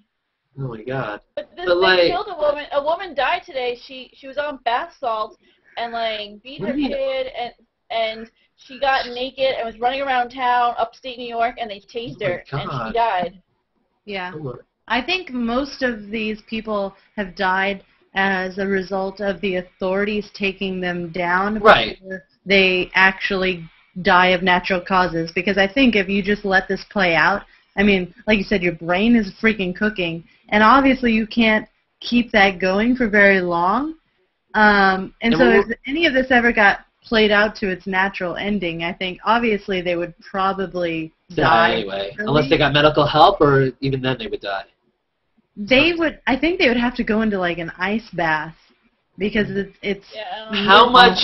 From what I understand, which is not much, but from what I understand, with the physiological reaction to the substance, yes, there is an incredible elevation in body temperature, and the chemical composition as well acts as an amphetamine. Mm-hmm. So there would have to be a intravenous injection of sedative as well as a rapid cooling of body temperature. But even being thrown into a bath of ice water, your core temperature is not going to be able to physically go down as rapidly as it went up. Because it's chemical? Because it's chemical, yes. Mm-hmm. Just like what would be industrial equivalent? Meth? Well, no, industrial equivalent. If you mix iron oxide, which is rust, with magnesium and sulfur, you come out with something called thermite. And once you light it, you cannot douse it in water. You cannot suffocate that fire because it is a chemical fire. It is not oxygen reliant. Okay, yeah. So. You know, it's been just let's pause the back for 1 second. This is relevant. The longest time it's been bothering me who Sean Holster reminded me of, and it's probably because he doesn't have a British accent. But Sean, looking at your face, looking at the knife, I realize that you, my friend, could be Robert England's doppelganger. What do you think about that? I don't have that big of a nose. Come on, man. You kind of could. No, do you guys see it? My skin is in much better shape. Well, you don't. Well, you don't. Yeah, but you know, I could see like you passing for Freddie. Did you ever do something? You know, that's like calling me the Edward James Olmos of white people.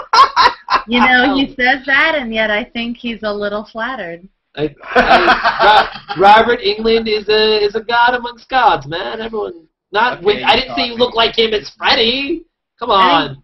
He's like, oh no, what? I'm not clearly as good looking, you know. I don't know. Oh my God! What are you talking about, darling? So bath salts. Did this to me. Oh. You just killed me. Why would I remind you of a serial killer that kills kids on Elm Street? That hangs out with kids. That hangs out with Die! Die! Don't die, by the way. Please keep your heart beating and stuff, and stay in school, maybe. If you need to. Stay at school, eat your veggies. Stuff like Wear glasses if you need them. If you need them, if they work for you. If that's well, no, not if you're lactose intolerant, kids. You don't need that lactose. I was quoting Mr. T. Milk was probably not a good choice. Speaking of whale's vagina. I hear it makes you 40. Oh my God, gassy beyond belief. So bath salts.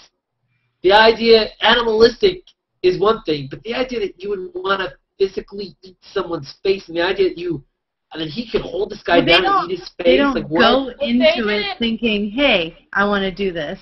No, I know, but the idea that it could make you eat someone's face. In the autopsy, they didn't actually find the skin or blood or anything from another person in that guy's his stomach. So where did it go? So he just tore it off and spit it out, maybe? He just tore it off. He just tore it off. He didn't actually ingest it. Yeah, he didn't swallow. You have to be I've never tried to really pull some, but even if I really try to pull my own, you really have to get in there to get Well, it's like off. An animal. Even I mean. You still have canines and incisors. I mean. Well, if he was using his teeth, yeah, I guess. You're really passionate about your hobby. And even chimpanzees are cannibalistic. Sadly enough. We think of them as happy little, suit-wearing monkeys, but leave them to their own devices. They take away those symbols and. I know, right? And then they symbols and fez. And then they're just floating in midair with those symbols. And then they're taking your face off. I mean. Right. Well, we saw what happened to the woman. Cute. Who had her hands, feet, and genitals eaten off by the raging ex-Michael Jackson chimpanzee. Wow, really? I didn't know about that. The trick. Wait, so did Michael Jackson's chimpanzee go nuts after he died? Is that what happened? Or? I think that's when he died, right? Wait, was it Bubbles that Bubbles, transferred to an owner and then attacked? I don't think it was Bubbles. Friend? I think it would have been much more high profile if it was Bubbles. Well, but it was the chimpanzee a year and a half ago that the woman had. Bubbles would never do that to Yeah, she was visiting her friend who owned a chimpanzee, and the chimpanzee just went off on her and like ate her. It was. I'm gonna try and find. Well, because instinctually, chimpanzees will first attack the hands, the feet, and the genitals of their perceived threat. Right. So it's almost like a very primitive form of what we do. I think defensively, you know, go for what, like the hands, and then maybe kick them in the balls. You know, is on the top of the list. So okay. I'm going to take this to a really weird realm right now. Please use the knife. I think wait, before you talk, well, no, because we were talking about this earlier. Can we get a little? We were talking about this earlier today at work, and like, I don't want give me some rope here. Give me some rope here. Let me hang myself. As Patton Oswalt says, I'm going to take you to Mordor before I bring you back to the Shire. Oh, I thought he said it's Deathbed, the bed that eats people. All right. No. Okay. On the primitive. It's a movie, by the way. Primitive animalistic aspect of it. We're talking about simians that first attack the face, genitals, hands, and feet, right? Now, sexually, what is the most? What are the high points, right, of attraction? The face, the hands, the genitals, and in some freakish cases, the feet. So, where is the correlation? I would think breasts would be the most in the sexual attraction of primates, which we are nothing more than primates, and defensive mechanisms when feeling attacked. We go after what both turns us on and what we find threatening. I don't know if I'm saying that correctly, but I think you can kind of pick up what I'm putting down here, is that there's a correlation, if not necessarily a causation, between the similarities of sexuality and how you take out your enemy. Is you remove their natural physical ability to either attack or attract. Right. You're saying taking them down a big notch. Yeah, if you're going to take them down by the first notch, the most important notch, what are you going to go after? You're going to go after their face, their hands, their nuts, or coots. What about their reputation, though? Isn't that? Oh, no, that's a higher form of functionality. That's not primitive. That's not animistic. Okay, only animistic stuff. But we are developed, though. We're more developed than just that. Oh, we're upright walking plains apes with opposable thumbs and overdeveloped cerebral cortexes. Come on, man, don't kid yourself. I mean, all these morals that we seem to have, they're constructs. If you take it back to the animal kingdom. Right. So, what do you think? Do you think that we should have just stayed like animals? That would have been better. Do you think that, or that was intended? The only thing I can say to that is. You and me ain't nothing but mammals. Let's do it like they do on the Discovery Channel. Oh! That's not a copyright. That's right. You didn't sing it. What? I love that song. You love doing what's that song? Hey, so speaking of that song, what is that on your wall behind you? It looks a little like, is that Uma Thurman? Who is that on your wall with the martini glass and the... Oh, it's a painting I did years ago, a reproduction of an old Sky Vodka ad. It's like kind of a 20s looking chick with a shaker above her head. Is it a positive or a negative that I think it looks a little like Uma Thurman? I'd say a positive. Uma's, you know, good looking. She's tall, one of the few good looking tall actresses. Oh yeah? So Nicole Kidman and Julia Roberts don't do it for you? Too old. Well, Julia Roberts is only like 5'10" or something like that. Really? That's not tall for a woman? No. Really? Yeah. Most women are like 5'5" or shorter, aren't they? Well, I mean, okay, maybe it's. I mean, it's on the tall end, but I mean. Well, she was pretty tall when I met her. So. Yeah, like 5'10" is like the bottom of the tall spectrum. Like I'm 5'8", and I don't think I'm tall, but you know, most women are shorter than me, but I don't think I'm tall. That's cool. So I'm actually too short for the tall women's store. Aw. How does that make you feel? Well, the thing is that like my arms are out of proportion with the rest of my body, so buying shirts is really difficult, and their shirts are perfect for me. But I used to get like really like nasty looks, like you know, you're a quarter of an inch too short to be here, and so whatever. So when you say your arms are out of proportion, are you talking Popeye the Sailor or Clyde from Every Which Way But Loose? I don't know, Clyde. But like if I go to a normal store, like my arms are like this much too long for long sleeve shirts that are supposed to go to, like. So like I always have shirts that like they're not supposed to be 3/4, but they end up here, and so I can buy a shirt that's going to be long enough, but then it's going to be baggy on the chest. So whatever. Baggy on the chest for the win. That sounds like a problem. It's kind of a pain, yes. And so this thing about chest. So a lot of women say, I don't get why men like breasts or what's the big deal about breasts, but no, I totally get it. But yeah, I mean, like breastfeeding. Hello, isn't it as simple as the fact that babies breastfed? I mean, like, isn't that simple? Babies like the breast, so why wouldn't adults like the breast? I don't get it. Why is it such a mystery? Is it just women? American thing. Oh, only Americans like breasts? No, it's an American thing that like breastfeeding is like a problem. Like, breastfeeding is so gross. I think he's just asking where the innate attraction for guys who breasts might lie. Exactly. It lies in the same bed as the desire to crawl clean back up into the uterus. Exactly. Exactly. And they're fun to play with. Hey, Jared's here. And he's dark. Kind of. Yeah. But it's been a good show so far. I'm just going to let it run. Usually what I do is Hangout Conversations and then Conversations Plus. But this is one big, large baby of everything. So I usually do this thing where I ask people about G+, like their favorite part of G+. Have you answered that a million times?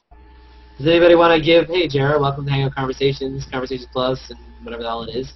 It's a weird kind of episode. But you're looking good. Thank you. You're looking alive, which is good. Yeah, we were there for a minute.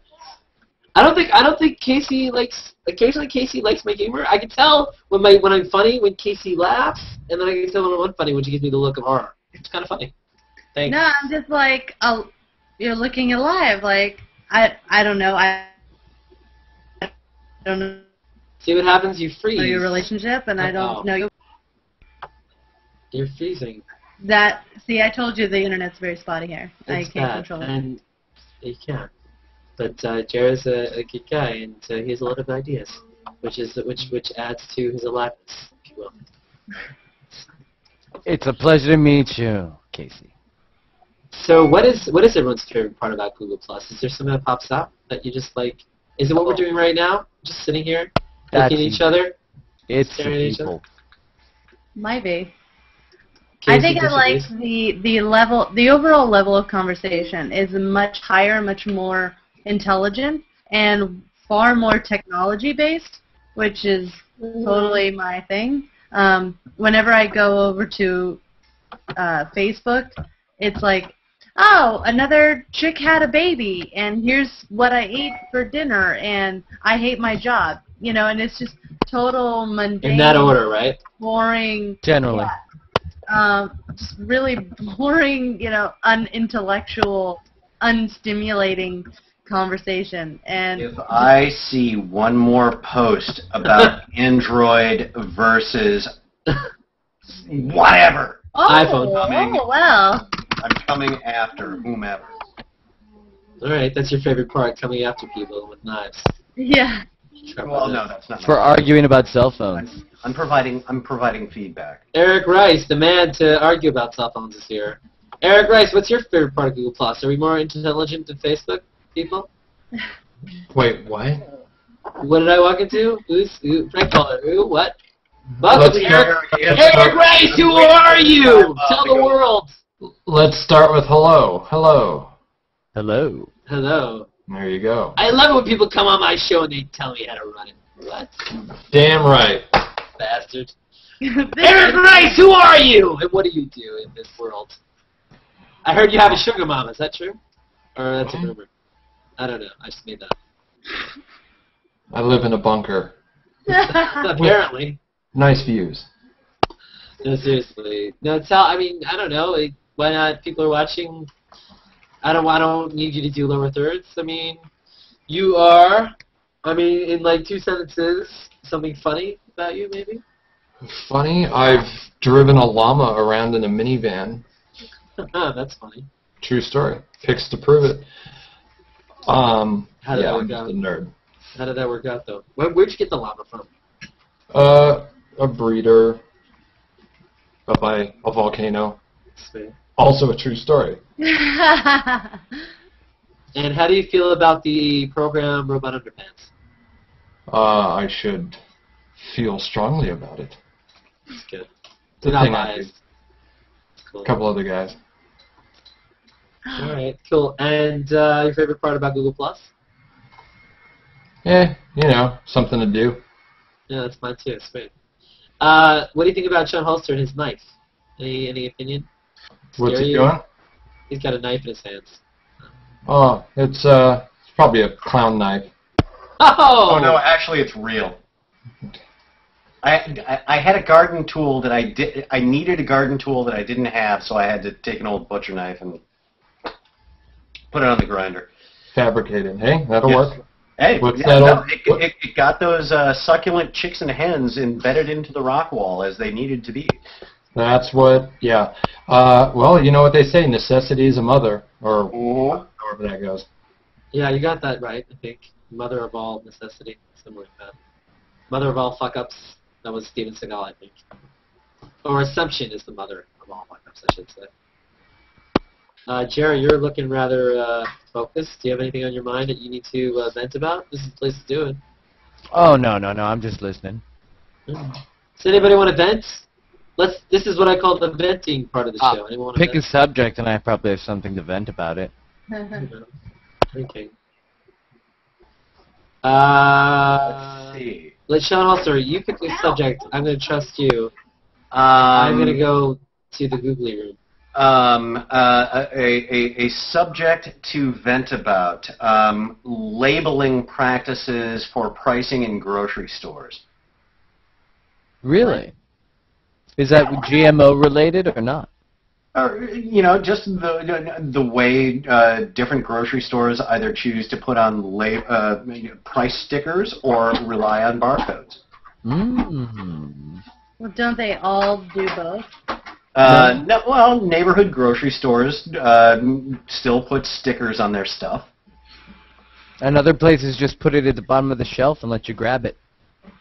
It cuts down on labor, huge. Well, and every once in a while you'll still find a really small town grocery store that has a little bin of grease pens at the front door, and you have to write the price in a grease pen, and they rely on your honesty to write down the correct price on the can or the box or whatever and take it up to the checkout aisle. Well, I need to go to the store and rely on their honesty. Let me guess, because you'd put 22 cents on everything. I would give it a fair price. For sake. But what Notice you said a fair price, not judging, you know, on the quality of the product, and maybe the quality of their marketing strategy, their label, you know, how much effort I feel like they put into it. And also the area that I'm in, you know, my own capital. So that would also. So there would be a number of factors playing into what that grease pen actually produces on any given package. Exactly. You know, it's not just up to what Exxon thinks it's worth or whatever. Well, they're not selling gallons of gasoline in the bean aisle at a rural grocery No, store. I wish they were, because I would definitely give them a piece of my mind. Give who a piece of your mind? Not Exxon? I had to go take care of something, so I missed some conversation. Yeah, I have to pull a Rappaport here for a moment. Excuse me. I shall be right back. Well, this is fantastic. Is this literally a show that he does, and he does this? He does this every week, and usually, well, he has a show every week, and he has one guest or two, and it's like an interview, talk show. No, he doesn't leave, and then after that, it's done for about an hour and a half or so. He starts a new hangout and invites like the viewers to talk with the guest, and then and if that guest leaves, then like you just hang out and chat. This is the actual show, I guess. This is like the after party filmed. This is the after party, but there wasn't a show today. Okay, so yeah, my first instinct was like, that's a hell of a host, but very discerning eye there. I'm watching out for you guys. Thank you, thank you. So what did I miss? Because I noticed Mr. Lee. Nobody was talking shit on you. I hope they were. I can't wait to watch that part. That'll be fun. It's being recorded? Uh-oh. Joseph Lee, who checked the check mark before he came in. Let me just fade to black real quick. Hey, before you fade to black, before you fade to black, I think it's great that you're in here and Eric's in here. So we have Apple and we have Google head to head. Wait, who's the Apple? Eric Rice is an Apple. Wait, let me follow my nose to smell the rotten coal. I think you should ask the person that actually hosts an Apple show. That would be the blonde chick. The Casey chick? Yeah. Have some ice cream. No, it's weird that you would point out Eric Rice is the Apple. I don't know. Well, I mean, I know you have an iPhone. He says he's a Mac guy. Yeah, I think Casey and... I know. I'm so outnumbered, even though I can show my creativity with my Galaxy S2. No, you're not outnumbered. It's just the other Microsoft users don't feel like arguing. Oh, God. The Microsoft users, you mean... if you're not using a Nokia, you're second-class citizens. Welcome to Hangout Conversations, the weirdest Hangout Conversations I've ever had. Jared Wolf, I don't think I got anything out of you, so Jared, there's me. Let me take a picture of that, alright? Yes. Jared Wolf, Jared Wolf, who are you in 2 sentences? I am a man with a plan. I am a man with a plan to get big enough to become a ferret. That's what I like about you. Joseph Lee, who are you? Besides the first 2 parts rhymed, but the third one didn't rhyme, so I was kind of let down. I'm sorry. Fit. Can't rhyme with Mitch. What were you saying, Matthew? I said, who are you? Besides I am the man with the plan who is not a fan of Comic Sans. Alright! Uh-oh, you got time to rhyme, and I've got a dime next time. It's completely true. I hate Comic Sans. You don't lose points for stealing, you gain points for piggybacking. Yeah. Is piggybacking what all the cool That's kids oddly do? sexual, and I am aroused. Thank you.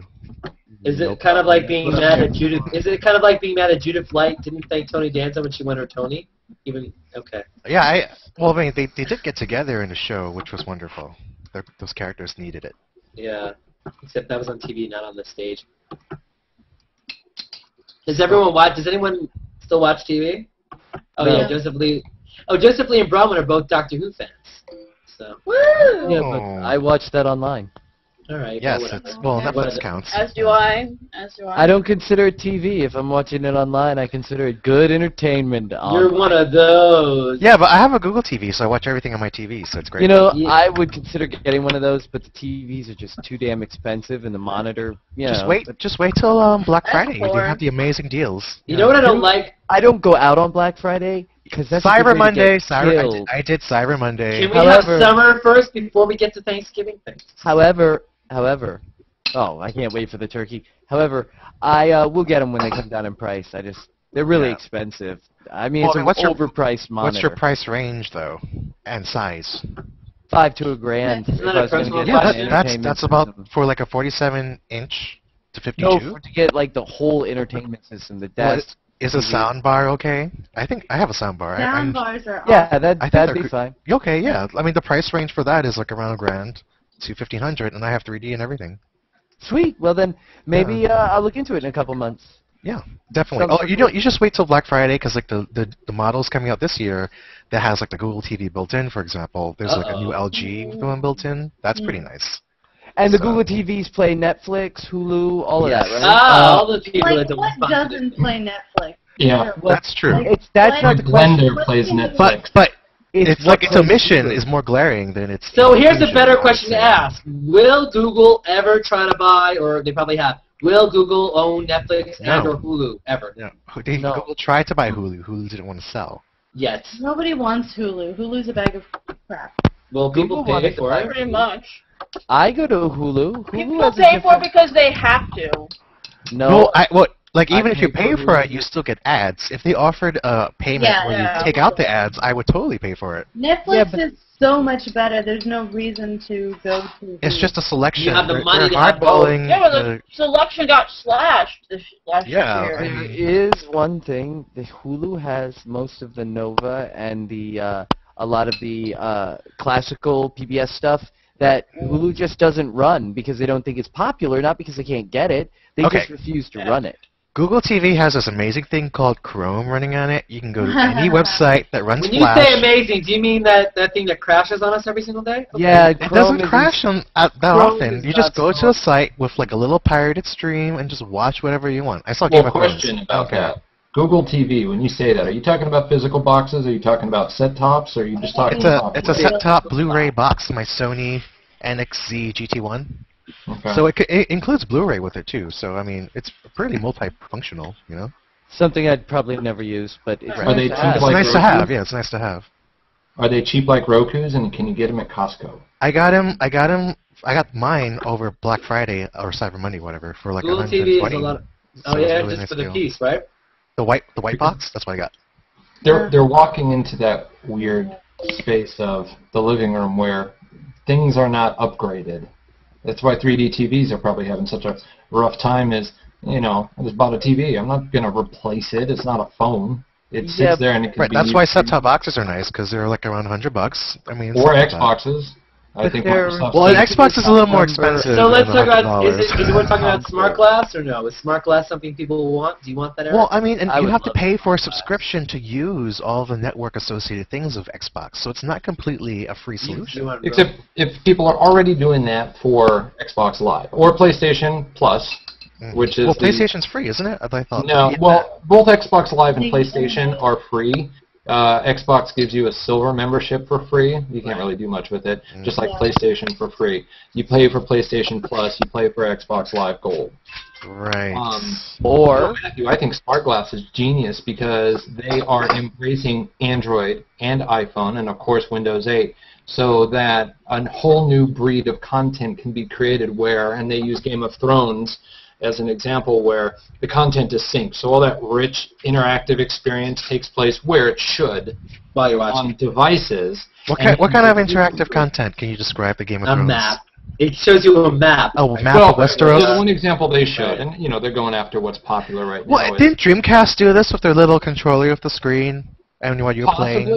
I just think probably the market wasn't ready for that. Smarter devices now. But leave the television for the high-res content. And then your devices. Many times you're watching a movie or a TV show, or who's that guy? I recognize him. You grab whatever device is closer and start, oh yeah, she was in blah, blah, blah, right? In some cases, and they've shown it with football, and they've shown it with Game of Thrones, where if you go into the accompanying interactive content, it's synced. Or you can then, of course, do the remote. Yeah, like TNT with the playoffs, the basketball, they had something like that. Right, but what I think smart is that Microsoft's not going to try and be like, no, you must buy our stuff. Like Nintendo with their Wii U, there's a little more gamey aspect to it, where it's this additional thing, but they're like, yeah, use whatever. We're not going to try and force you to use our stuff. When you're a Mac guy like me and you feel comfortable with what Microsoft is doing and that they're not trying to shit on you for being, in a different camp, it does kind of warm up. I mean, plus I'm already an Xbox user. I'm a PlayStation user. As long as it's equal, you know what I mean? Like they don't hold back features. Hey, there is one benefit to owning the computers or the consoles that will always win out. I don't have to pay extra to get on the internet on top of my internet. Right. And a lot of games on the computer, unless you're getting like a subscription service like an MMORPG or something, MMOs, you buy the game and yours. You can play the game. Like Guild Wars 2. Guild Wars 2, you pay once, you have an MMO experience for the rest of their purchase. Macs just don't compete on gaming right yet, so it's very hard for me to be interested in them. You can install Windows on your Mac, and it'll run just as well as... What he's saying is, like, he wants, like, the high texture, the bleeding edge NVIDIA graphics. Like, I have my own computers. Well, the new Macs have NVIDIA graphics, but the Radeon graphics have been on par or better for the last 2 to 3 years. I don't know. I mean, I don't want to pay an extra premium, because, like, if I build it myself, I can save at least $1,000. I bought my to have a real gaming computer.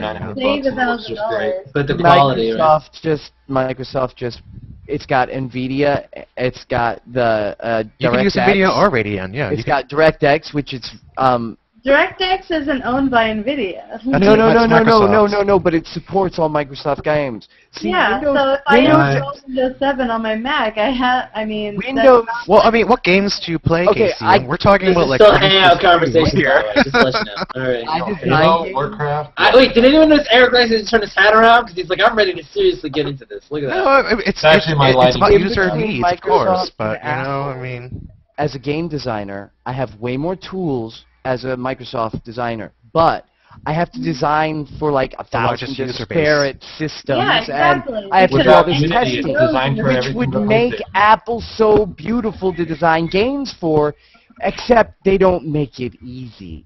It is easier to code for Microsoft systems. More people have PCs than Macs, don't they? Because they're cheaper? Yes, because they're gamers, and until Mac takes gamers and consoles, until they take the gamer market seriously. Casey, you don't have to say cheaper like it's a bad thing. More like it's smarter. Okay, no. Look, Microsoft is a lot cheaper, but it's not as well tested. Bye, Bromans. See ya. See ya. I mean, Apple's got great Q&A. Oh, I thought you were because you're waving. She's eating. No, I'm trying to get my point across. Oh, right. Okay. Like I'm trying to interrupt. So wait, before you do, would you guys like to see like a little like hand pointer that we can click that would show up on our screen that means we want to talk, or do you think that's stupid? Are you gonna install an add-on right now? No, I don't. Like if you want to do this, I have the conch show. Right, let me speak. Yeah, just do. I not think that would work, but let her go. I want to hear her idea. Okay. So the reason why I haven't really contributed to this conversation is that I'm pretty much broke, and my TV is 15 years old. I don't plan on much like a large portion of our population. I'm not going to be able to get Google TV even though I want it. The Apple versus Microsoft argument doesn't apply to me because I have to go with what's cheapest, and I can get a brand new PC or I can get a refurbished Mac. So I'm going to go with what I can use that works best with my job, so that I can work from home, that I can do the basic things that I want to do, and I just have. So I think that there's more games available for PCs because more people have PCs because of the price issue. And that's all I gotta say. You have to separate computer gaming versus console gaming, two totally different and massive markets. No, that's true. I used to be a console gamer, and then I got poor, and they all had You know what pisses PC gamers off about console gamers is like you drag the graphics quality down. Are there not people that do both? Console gamers do. A lot of these days, Electronic Arts just does these lazy console ports, and even though we have more machine capabilities, we get these low-textured games, unfortunately. I mean, Skyrim on the desktop is kind of. Well, they did update it, thankfully, with the high-res texture pack, and the mods were very nice. I'm not terribly partisan There's like a about. third-party texture pack that was incredible. Amazing, yeah. I'm not terribly partisan about Windows in gaming and Mac in gaming. You know, I'm a Mac guy, and I have a Dell over there for gaming. Full stop. Footnote. To be brought up later. Eric, glad you introduced the word partisan to this discussion. Oh, I'm using that all the time because you can't talk about Microsoft, Apple, Facebook, anything around here without people just erupting and going apop and veins bulging out of their neck. I won't even. Oh, I don't think it's that bad, Eric. Because people are bickering partisan. Eric, everyone has the right to say what they want. Yeah, but that is such a straw man. Wait, Sean, hold on! Sean, go ahead. What are you saying about me? That I'm not partisan? What are you saying? Or I am partisan? What are you saying? Totally partisan, dude. No, Wait. I plus one everything. I own an iPhone. So how am I? So what does that say? That means you're confused. You're not partisan. I'm friends with you on Facebook. Holy shit, you post more there than you do here. Well, maybe. Well, you don't circle me here. You uncircle and circle and uncircle and circle, so you got enough of me. You're only good enough for my Facebook crowd. I don't think being a fanboy of either company really helps in this. You have to be objective and decide what your needs are. No, I'm not talking about you, Matt. I'm talking in general. People, like Eric was talking about, everything becomes an argument. And when you talk about Google and Facebook or Windows and Apple, okay, they each have their pros and cons. I mean, I know a lot of times there are a few places that I would actually prefer an Apple for some reasons. And as a game designer, I would love to design games for Apple because they have such simple, only so many hardware sets. But, you know, there are other benefits to Windows too, and you really got to decide what the person wants and not what you like using and give your suggestions there, or you're not really being an authority on the matter, you're just being opinionated. Sean? Yes, I'm raising my hand because I would just like to make an observational statement, is that this conversation right here, as well as many others, is reminding me of the battle between the Huffington Post and the Breitbart Empire, but on a wizard level number 7 scale. Yeah. Oh, did that bodes well? People on the internet nerds? Nerd rage. You are surrounded by them, sir. Well, there was like an interesting paper I read where like the higher your intelligence, the less of chance you have to make an unbiased decision. So that's unfortunate. And really? That's yeah, interesting. that was really interesting to me. And even knowing... Let me see if I can find it. But like, apparently, even knowing you have this bias doesn't affect. And the longer you talk about, isn't that the test they just did with the bat and the ball costing $1.10? Ladies and gentlemen. Yeah, that's the one. That's the one. And the bat. Okay, so a baseball bat and a baseball cost $1.10 together combined. The baseball bat is $1 more than the ball. How much is the ball? How many charisma points did the ball have? And like 50% of all these like crazy ass Harvard and MIT and Yale people got the answer wrong. Is that way? Hey, don't be knocking D&D now. Unless you make it witty, and then I can laugh. Matt, Eric, it was great seeing you guys again. Ladies, it was a pleasure meeting you. Gentlemen. To go, Jared? See ya. Yes, I do have to go. I've got to eat dinner, and you hear the little one, so I wish you all good night. But thanks for joining us. Happy you enjoyed it. Are you going to eat the little one? Oh! We were talking about bath salts before you came in. Sorry. Oh, I did post zombie cupcakes today. Oh, I love you. In the basket. Matt, next time you have a zombie convo, throw me an invite. You got it. Okay. Zombies have a good dinner. For lunch. Enjoy your dinner. All right, thank you. You guys have fun. Bye. Bye. That was Jared Wolf. Nice. Ow! And see. So Cliff Roth is Can I answer now or not answer? Oh, bring it on. The ball is 5 cents. Yay, you're correct. The correct answer is what? She said 5 cents. Yeah. You get a cookie and ice cream in addition to the coffee you're having. Woo! I had ice cream before. Yeah, Alright. more is always good. The love Japanese say sweets go into a different stomach. I believe it. Whoa. What else did they say, Joseph? Sweets go to my ass. Are you trying to say that the Japanese are bovines? I'm just gonna go with yes. He's gonna go with wee. Oh man. So what did we learn from that conversation? I know I'm computationally trisexual. I have every operating system and every platform and every console, so I can buy whatever the fuck I want. My life is richer for it and enlightened. And you are rich to be able to. Yeah, you are rich. Yes. Yeah. Thank you, 1%. Are you, Eric? Are you part of the 1% or more like the 4%? No. 12%. I mean, you don't have to upgrade an Xbox. How long has the Xbox been out? You can upgrade it with I don't even use Kinect anymore, even though I paid for it. Why do you have it? That Kinect Star Wars really disappointed me. It was not good. The Jedi, whatever it was. The Jedi dancing was the last straw. The Jedi dance. Dude, I have an Xbox hooked up to a old what is it, the Mech Wars console with the 2 joysticks and all the buttons. Atari? No. The it's one of those walking robot things, and you've got 3 foot pedals: the gas, the brake, and the clutch. And 2 joysticks. Mech Wars. You mean like a Mech Warrior thing? Yeah. I've hooked never up to an old analog television in my basement. I've never seen that all before. I require to play this thing is to have a 115-volt outlet with 2 plugs. Okay, great. I'm entertained. That and a half a bag of weed. I'm not coming out of the basement for 3 days.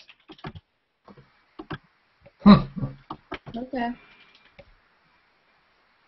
It's still just as entertaining as it was back then. It doesn't have to be this high quality, ultra graphic. Okay, so let's go old school. So, best system with best games: Atari 2600, ColecoVision, the original Nintendo. Well, maybe I should just be between Atari and ColecoVision. There's one more, right? Neo Geo? Give me enough weed and I can play Galaga for... There's a lot of old forget ones. about weed. Let's just talk about which ones we like You the guys best. remember? You guys remember the Let's Jaguar? not talk about illegal things. The Jaguar. Yeah, I remember the Jaguar. The Jaguar is was old. that Sega, the Jaguar? No, it was like independent one. Oh, yeah. Who's doing that kind of That's my ratchet? dog. That's oh, me. I see. Yeah, it's like Can't Stop for Me stuff, but... It reminds me of that sound from Seinfeld when we were about to switch to another scene or commercials. I thought we were fading to commercials. No, but I can't... Yeah, I'm sure everyone's excited for that to happen. Dum, dum, You're dum, watching dum. Hangouts on air, and then it goes to an ad. What? Live. Only if you're on Skype. Skype. I heard Skype is getting ads now. Yeah. Getting it. Yeah, way to be late to the game. That's awesome. Hey, who wants to use airtime? What? I mean, there's 50 billion ways to call someone and IM someone and video someone. Now it's like, oh, we decided to try and make a profit and show ads. Yay. Microsoft has the Midas touch. It's just, ugh. But I love the way they describe the PR firm spinned it. Like the ads will give people something to talk about. Yeah. Microsoft. What do you guys, so what do you guys think of these ads? The ads on TV with the Bing and the social and the. Do you like them? You know what? If they showed these crazy Japanese commercials, I would totally talk about that because they're so seizure-inducing. I love it. Who has the best commercials? Microsoft, Apple, or Google? Anybody? I mean, it depends who you ask. Yeah. They all are like women running through meadows laughing while eating salad. Or I do like the music. The music and the Google ones are pretty good. The I like Google those. ones are actually, I don't know, I'd have to say the better ones. Yeah. They have good music. This is where Eric like says they pull bye. your heartstrings. They Yeah. pull your heartstrings. Like, Oh my god. like they had like the father building his Google world for his kid, and then the The romantic Parisian Love one was one. really good. Yeah. Parisian Wait, Love. ready? Apparently. Joke? Okay, that was my Malkovich joke. I don't get it. Siri, joke? Okay. Oh yeah, and like the Siri ones are dumb. Like the one with Zooey Deschanel, and she's Zooey? Oh, like, God. "Is it raining?" Oh god, I And wanted I'm to like, kill myself. You're looking out the window. And Wait, I'm like, wait. If you were in the room with her, would you kill her, or would you be like, oh, I that's mean, it? I actually like her, and I like her show, New Girl, and I'm just like, that's a little too much. Like, But what if she said, Siri, I'm about to have sex with the person standing next to me? Yeah. That would be okay. I think I don't know who it was, Conan or Yeah, somebody Conan O'Brien? made they did a parody of that one. It was kind of Yeah, look outside the window yourself. Yeah, when she asked. Yeah. No, I love the parody where I think I did a post on it too. I'll link it later. Sean looks like he's getting frustrated. Sean, let out the frustration. Well, we watch a lot of our programming on demand, and it seems like on demand, the day after broadcast, Google seems to be doing a lot of advertising through that venue, right? So I've been seeing a lot of ads for Google Hangouts, Google Chrome, Google this, Google that, Google the other thing, and it's always such a wonderful soft sell.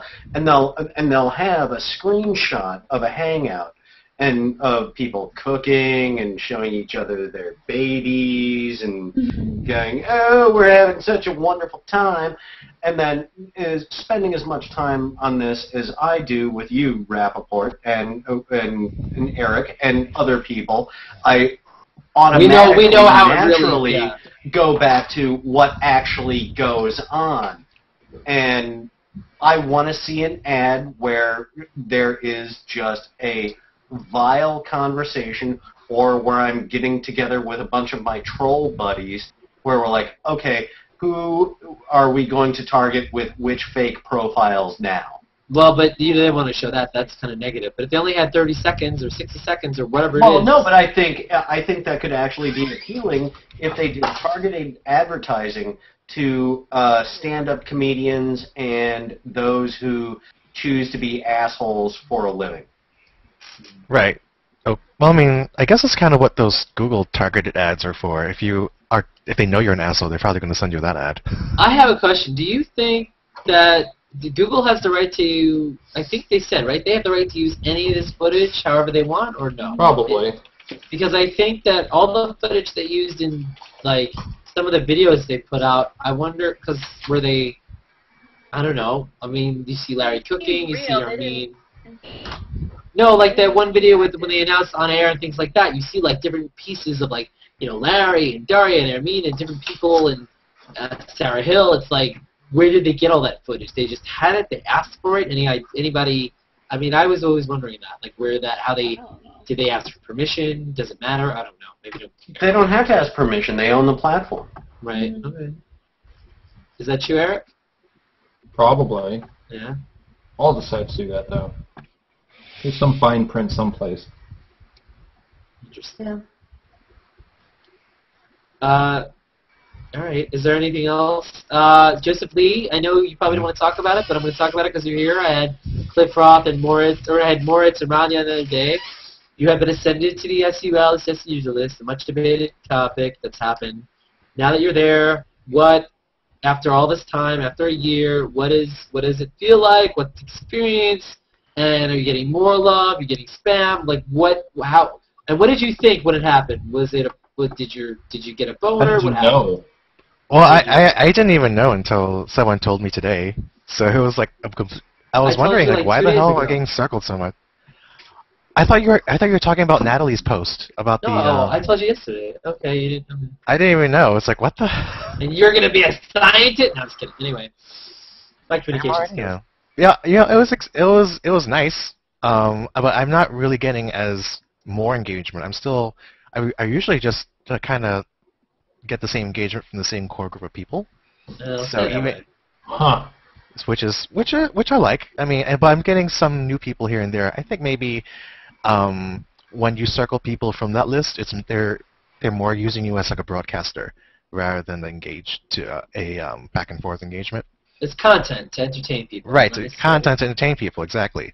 So, well, just for reference purposes, what is the difference between a broadcaster and an engager? well, I mean, if you maybe like if you're an engager, they care about what you think of what they think, you know, as opposed to just a broadcaster. They're just consuming it, and maybe they'll do a +1, but that's it. They won't even comment. Someone like even like the celebrities, like even Lamar Wilson or even Will Wheaton, they will just broadcast. They don't usually interact. Exactly right. They don't interact. I mean, I like interacting in my posts. It's nice, especially if because you spend more time interacting, you can't actually produce content because you got to sit there and manage and mingle and work the room. Well, I mean, I also don't like to overdo too much content. Like I usually have a rule like once an hour, and then queue it up so that I don't flood people's streams and all that good stuff. Yeah, so he doesn't do what I do. Unlike Matthew. I remember the first days. I had to encircle you because you were so much noise. What? You didn't encircle me live. And then I came back begging, please add me back. I miss you. What did Eric Rice say? There's no celebrity if you're accessible. There's no mystique. There's no je ne sais quoi, if you will. I mean, and I don't celebrity. Have so yeah, you're accessible. If you're accessible, there is no separation between you and your audience. Right. Right. So you're saying that I engage too much, so I'm not special? Is that what no, I'm just saying in general. Or anyone that doesn't engage. Just the mechanics of celebrity. A little bit, where he's talking about engagement versus broadcast. Right. At some point, how do you manage relationships with 1 million people? You don't. You broadcast. You would never get anything done. You don't. Yeah, I agree with that. But you don't think revealing something? They don't want to reveal too much about themselves. What you're saying? No, it's just. There's no it's logistical. There's not enough time. You just can't do it. Yeah, no, it's the mechanics. Yeah, there aren't that many minutes in the day. Yeah. You can't go about your life and be constantly engaging with all of your audience. You have to put a certain governor on your speed, just like a truck engine, and say, okay, yeah, I'm going to put this shit out here. You can spend your time creating content, or you can spend your time nattering, chattering, and bickering back and forth with any and every jackass that decides to pipe up on your post. Right. I haven't found a lot of jackasses, though, which is nice. Just a little spam here and there. It came up in a thread today where I wanted to share about a new site, but I hesitated because after the past couple of days of sharing new sites, because I'm always learning about the new sites first, the stupid-ass comments, I'm like, God, sometimes I just don't even want to bother sharing shit. Or if I do, I'm going to shut off comments. Doesn't make me a good engager. And then it turned into all the solutions people had for managing it was like, God, I would never actually get anything done if I have to do all this management and administrivia and just getting people to behave themselves. I don't want YouTube comment culture on my You don't want to have to babysit the comments. You don't want to have to... Right, you don't have to babysit. Well, but once it gets to a certain point, whether or not you're generating income off of it, if there's a certain celebrity factor to it, that's when you can draw in interns in your physical world. Right. And that's where... that kind of time and account management, as well as blowjobs, are what interns were invented for. Oh, nice. Well, I mean, I find that if you have a certain type of audience, they will self-police your threads for you, which is really nice. They do that too sometimes, yeah. And also, Google now has a thing where they will automatically try to make comments go into the spam thing, where it says show comments that are spam, right? Right, exactly. So, I mean, like if you have a nice core group of people that commonly comment on your posts, then they will help police with you, which is nice. Well, and vice versa. It's a polarized subject, Well, I mean, if it's a polarized subject and it's still civil discourse, I don't moderate that at all. Amazingly, I was able to pull it off with an iTunes question today. Yeah, fine. And of all the comments, there were like 30 comments. They were all civil. People hate on iTunes, and I actually didn't know why. And I'm like, forget about you don't like Apple, and forget about the App Store. I actually hear people dislike the program. Yes, on a Windows, It it's takes not. up a lot of It's a memory, resource hog. yeah. Yeah, it's a Well, resource right. hog on Windows. Well, so it turns out most of the people were on Windows, and I guess iTunes is a piece of crap on Windows. But I didn't know that because for me on a Mac, iTunes is about as interesting as TextEdit. I don't even think about it. I'm like, I make playlists and I burn shit. It's coded very differently on Windows. Yes, and there's an article that said Microsoft actually told Apple how to fix iTunes for Windows, and they still haven't done it yet. But what was nice is that thread was very civil. I was, of course, granted, I had to write a fucking half-page disclaimer being like, okay, kids, now, here are the ground rules, right?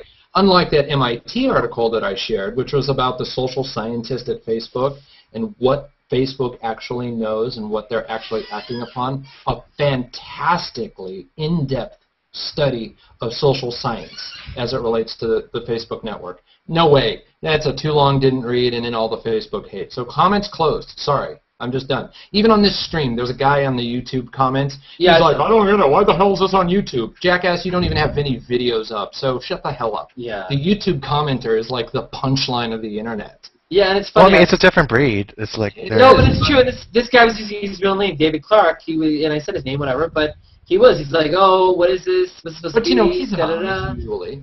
Yeah. And Cliff Rock came on, and he was there. And has anybody else seen any sort of crossover from the old blogger community?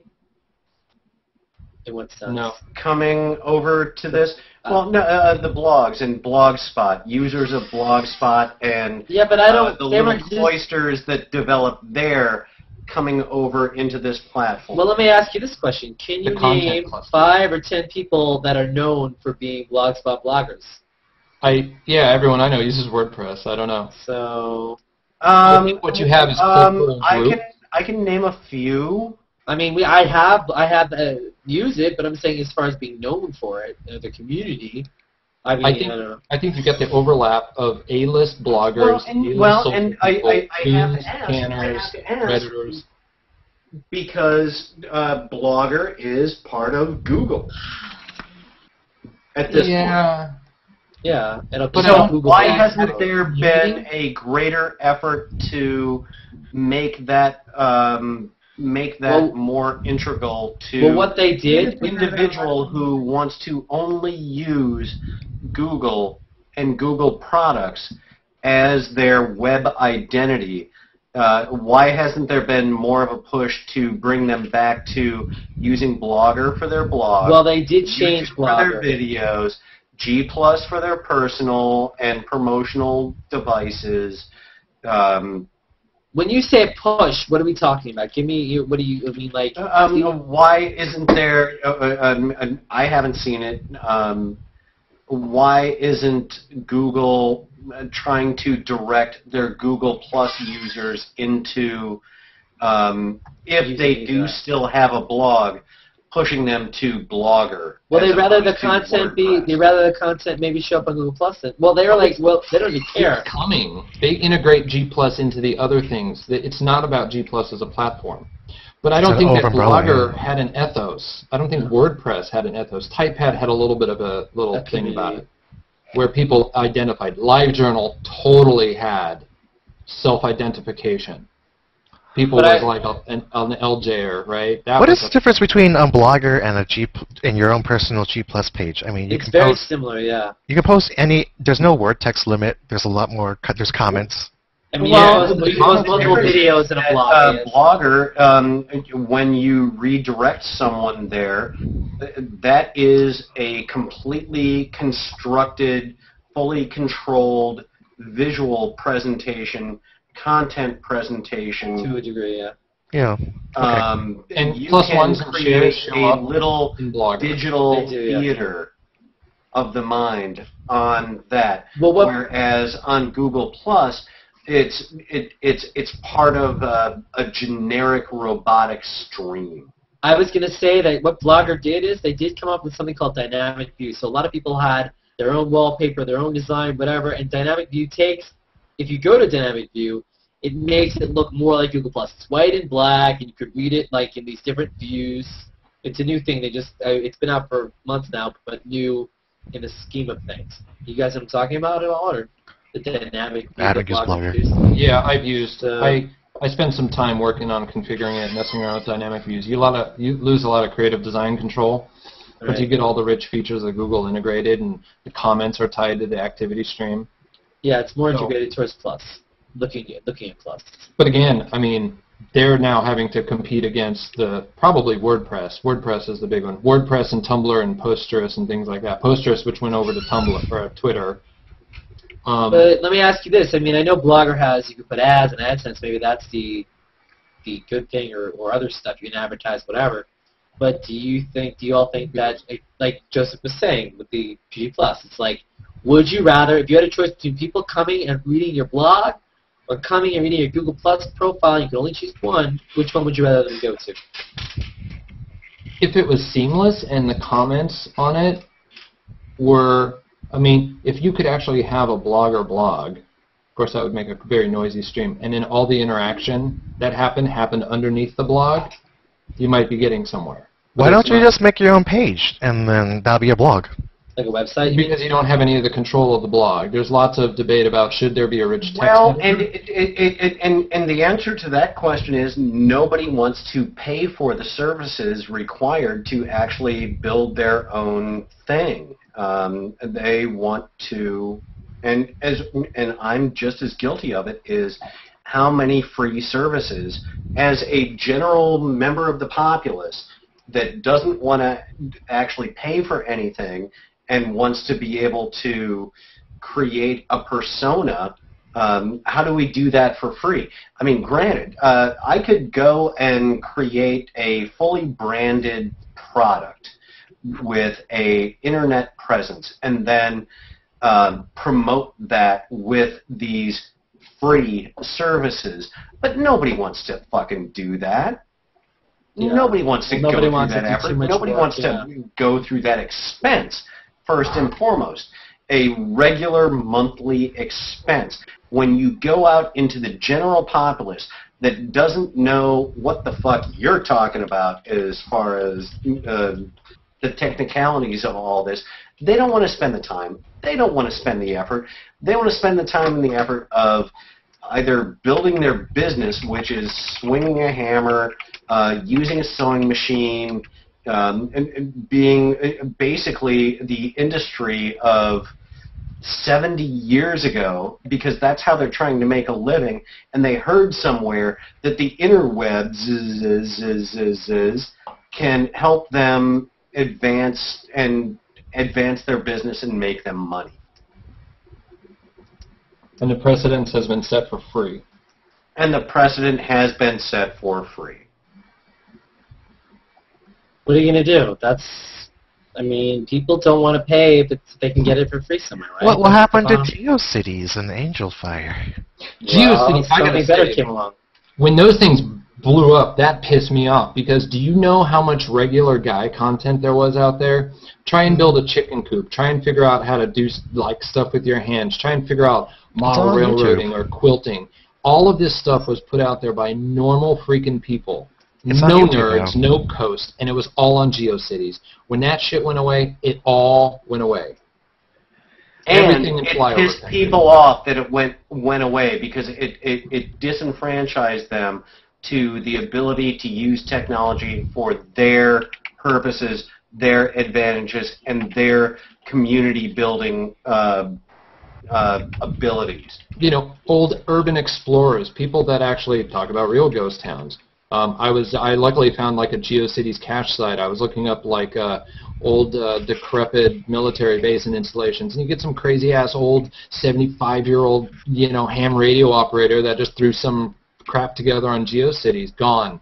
And luckily it's cached by other people that just gank the content. Yeah, you could just get to say the Wayback Machine. And there are a few of them here on this on Google Plus right now, and they are all just about to get pissed off and just dump this, because they conceive it as being populated by nerds that if you're not coding, if you're not talking about the biggest, best, greatest, this, that, last thing or another, they don't have a use for it. They're looking for a home.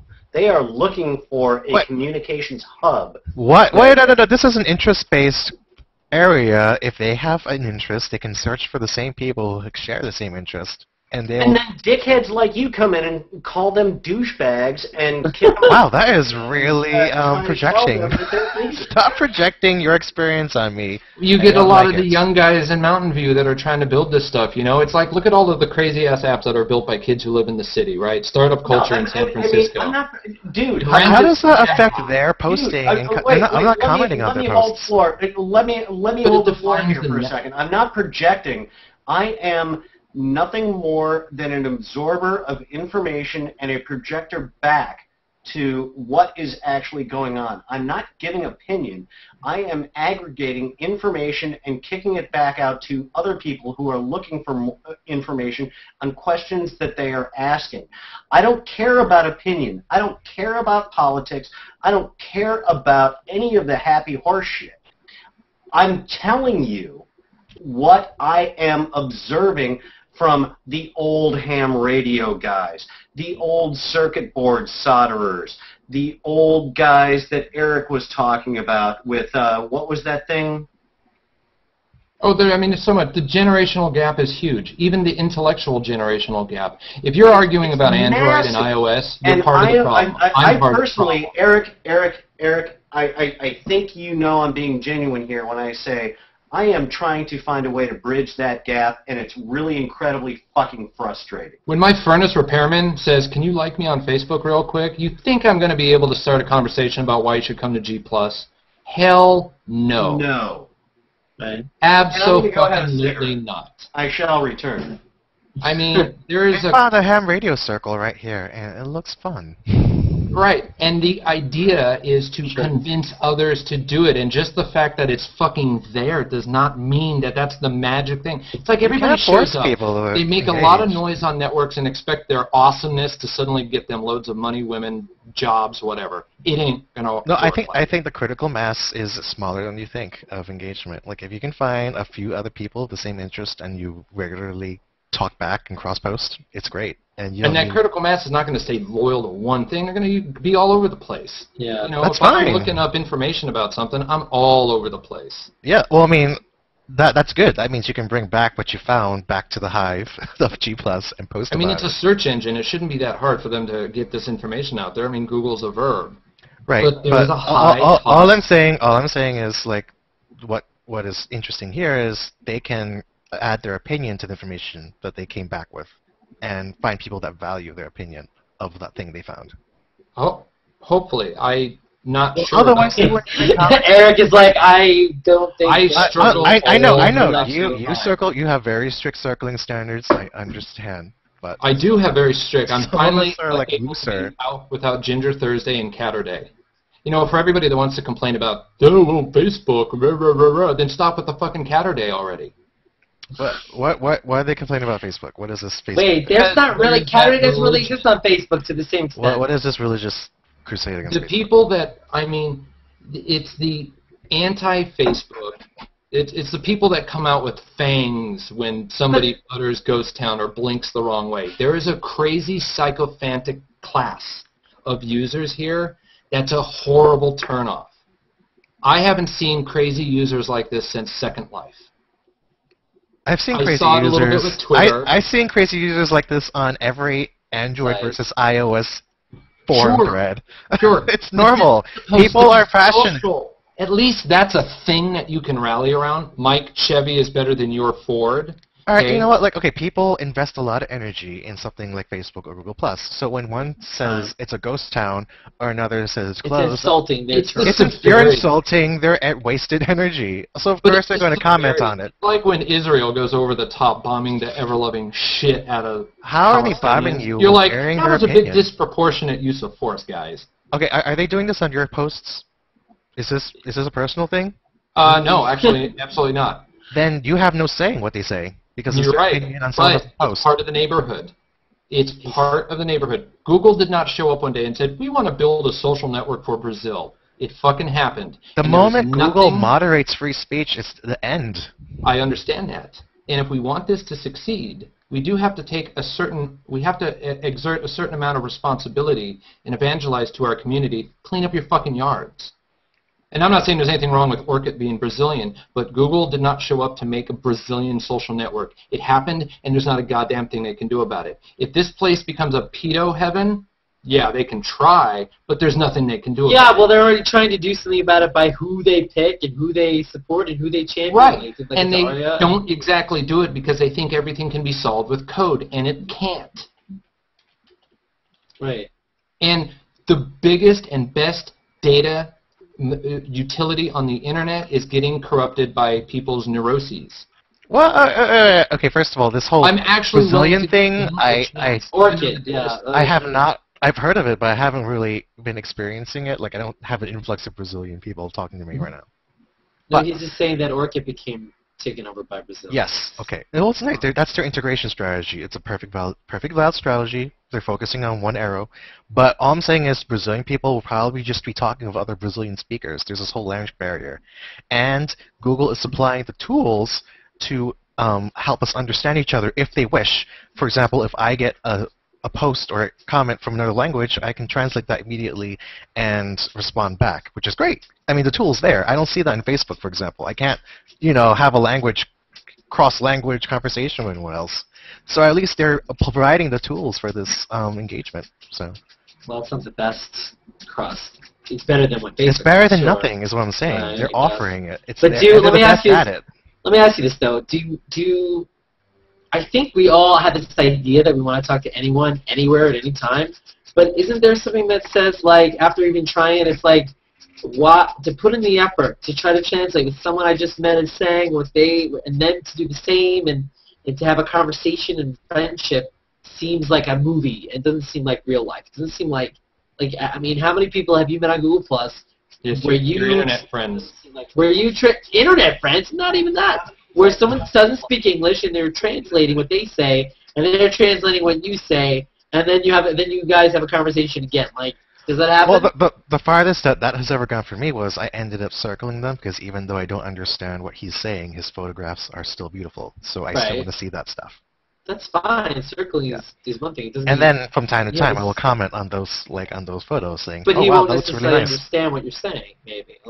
Well, he can click on the translate button right next to my comment and do it. If he has that, yeah. Yeah, and then he can appreciate the positive reinforcement that I'm giving him for his efforts. Well, if it translates well. Again, it's better than nothing. Bring your whole... I'm sorry, but being so deeply involved in the arts, you are trying to, or not just you. I don't want to make this personal because it's not. Dude, I like you.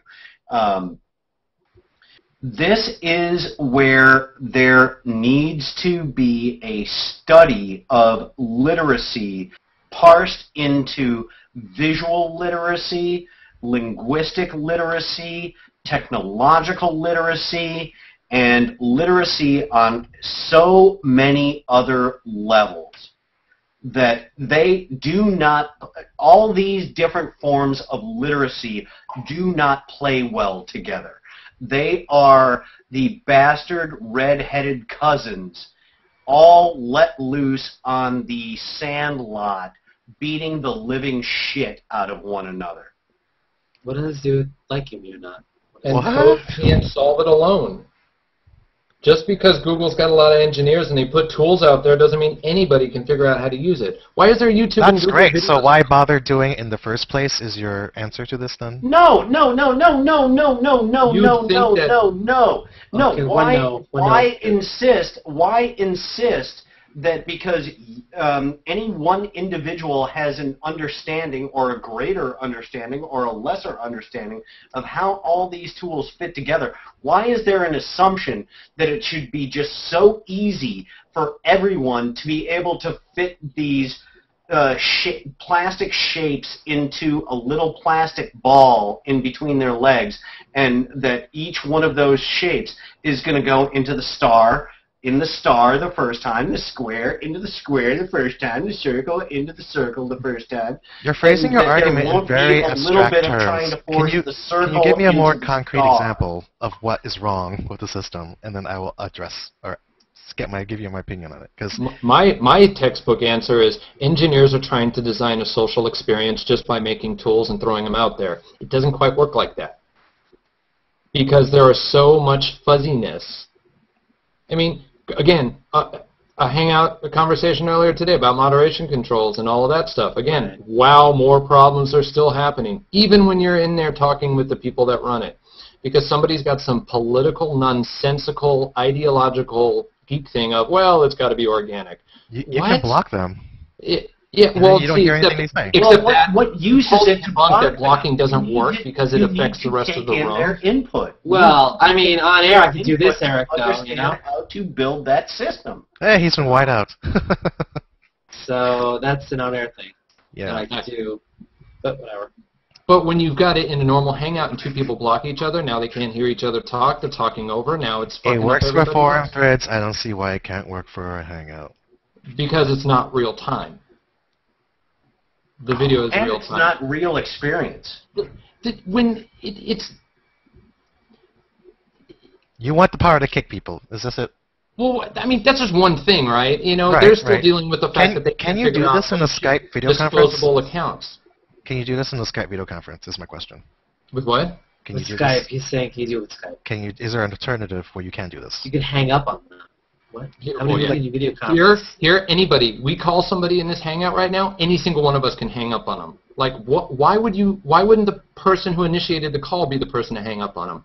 How do you? There's so many fundamental engineering flaws. But you know what? Beyond that, I think engineers have this. You know, engineers have this buy it or build it. Should we buy it? Should we build it? Oh, I can build it. So I think they're they focused can do everything. But I think they were focusing too much on the circle aspect. I think that they relied so heavily on what circle would do. And I remember that first couple of conversations, like, oh, well, you know, and even she would be like, okay, well, you have circles, and you control who are in your circles, so therefore your experience, you shouldn't need this or that, or you shouldn't have to worry about someone misbehaving because you're the one that put them in your circle. If they are someone that does that, then they shouldn't be your circles. That was kind of the basic beginning argument back in the heyday of Google Plus, you know? Well, one of the arguments when people talk about, well, you don't circle that or you don't block that, Right. It's like you live in a crappy neighborhood and because you close the curtains, the problem is solved. That is not how it works. You still live in a shitty neighborhood. You would like to be able to go out there and brave the gangs. It's like the story of like the church that tries to clean up the neighborhood, right? I am not seeing the cesspool of posting that you see in your stream. Right, and actually my stream is solid. His I stream is circle fine, except for when he circles. Your stream is what you make of it. I spend time in the public hangouts, and I go outside of my comfort zone to deal with the things Right. I'm not interested in to have Okay. a full and broad understanding of the neighborhood in which I live. I mean, But it's there's like different kinds of neighborhoods here, too, I know aren't there? 4chan exists, but I know I can never enforce my will upon But- B. Of course, Eric, do you Same see Google, thing here. But do you see Google Plus as one big neighborhood, or you're like, are the Hangout? No, It's just not as not small as you not. think. It's the size Well, of Google. right, it's not. It's little lots neighborhoods, of right? community converged into a society, but for those that want the society to succeed, you take an active part in that. But Yeah, I mean, there's always going to be a subgroup you success, can control. I mean, but that's an You shouldn't opinion, have- what you you're shouldn't try saying, to. what success should be. You're saying get rid of Ginger Thursday and Cat this and that and get rid of memes and whatever Yeah, else. people care That's- about that sort of thing. You shouldn't but be then trying to you're stop them. You're shutting off a whole community because you're not interested in that community being here. Right. But then that's kind of segregation, right? What is that? So what about the clannish cloisters of individuals who go on attack to shut profiles down? What do you mean, like reporting? Oh, I thought you meant the whole, let's show them what Google Plus is about, and then they dogpile. Like every time a reporter writes something. I'm talking about, You're talking about troll a reporting. group, a high school clique that goes in and decides that they don't like somebody, and then they spam report them for And is that something inappropriate that content. happens? Now, is that something that happens like normally here? Yes, It's increasing, it happens actually. quite regularly. All right. Yeah, it's getting more popular. And so, but let me ask you this: if you're somebody that regularly reports a profile, shouldn't that send? Don't you think there are flags that go off on Google being like, this person is very trigger happy, or no? You don't think? I don't think they've got the logic figured out. Yeah, no. I'm sure everything's logged, right? So if you keep reporting people all the time, they're going to take a look at that, I'm sure. They have that data. They have brains, I would think. Yes. Well, that's don't the think thing. it's a automatic. Well, this is all speculative either as well, because we have no idea what they see. Okay. Right. And I mean, that's the thing. You would expect so much more from Google, I think. I think that's where it really gets... Managing expectations? Is that what it's about? I think managing expectations has a lot to do with it. I mean, if this was some startup, that just got out of Y Combinator, right, and they're getting ready to do some stuff, and they built this in a year. We get it, because it's a Y Combinator startup, right?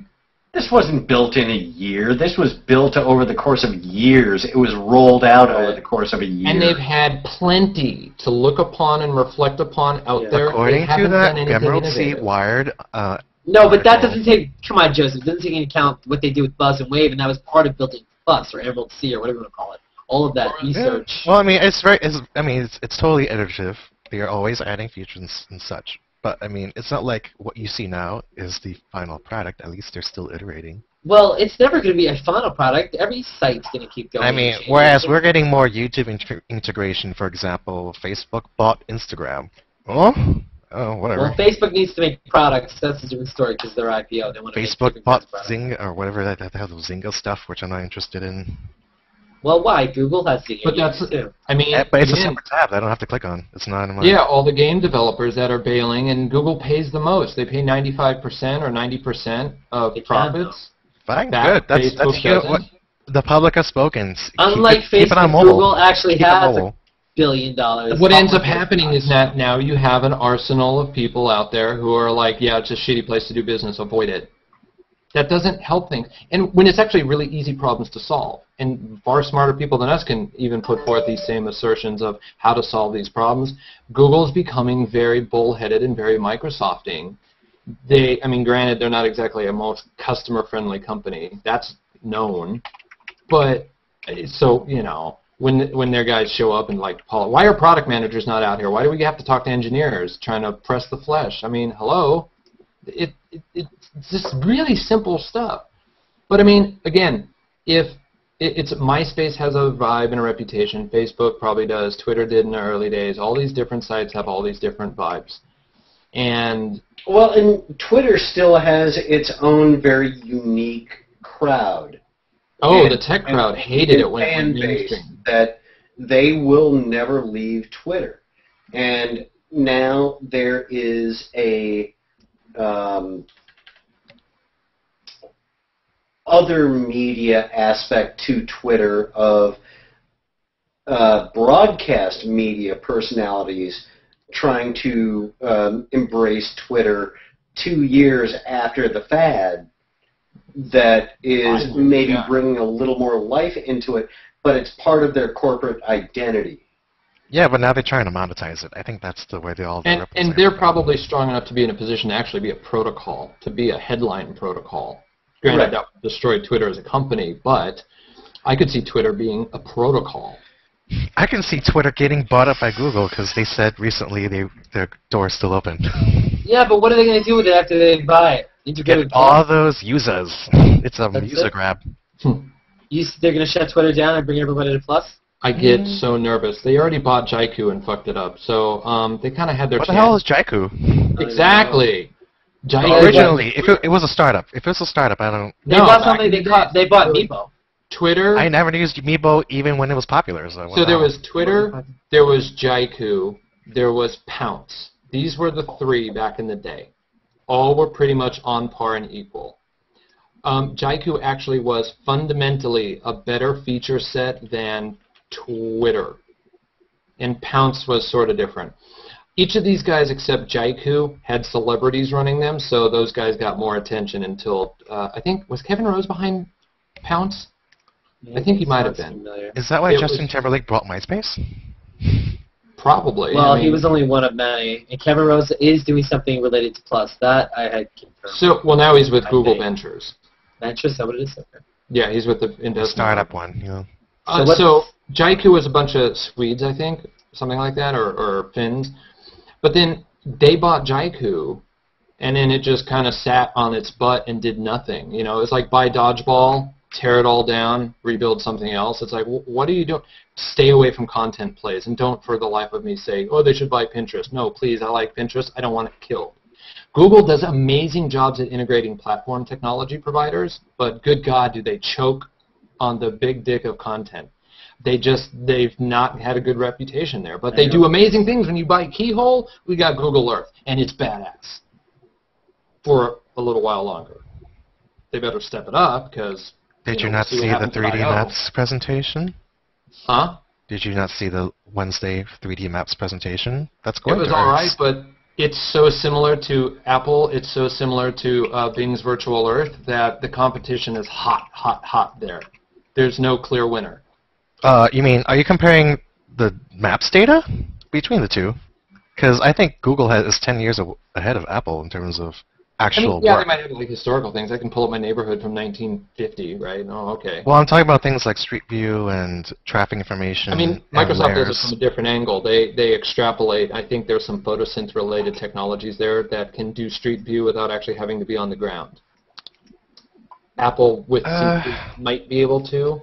But I mean, well, I mean, like I don't think they're going to be able to match it until they actually give the resources of getting men on the streets and giving us those images and updating them every 5 years or so, because it's a lot of turnover. Inside buildings. I mean, I didn't realize that Bing did interior maps.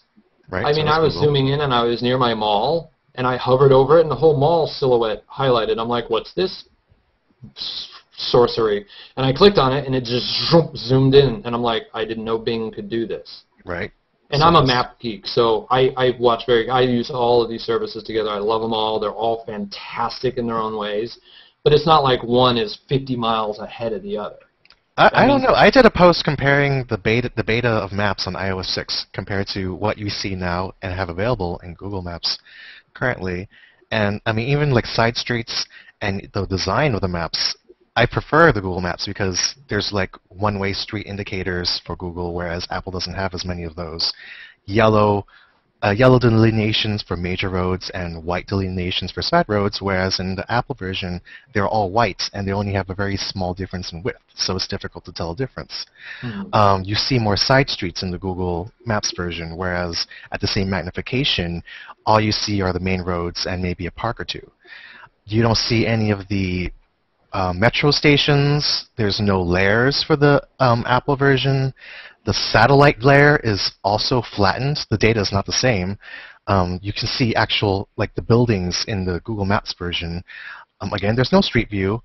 Also, I find that the integration between the web version of Google Maps, like on Chrome on your Mac or PC, and the integration you have with Maps on my Android is also one of the best features. Like I can send navigation directions from one to the other, vice versa.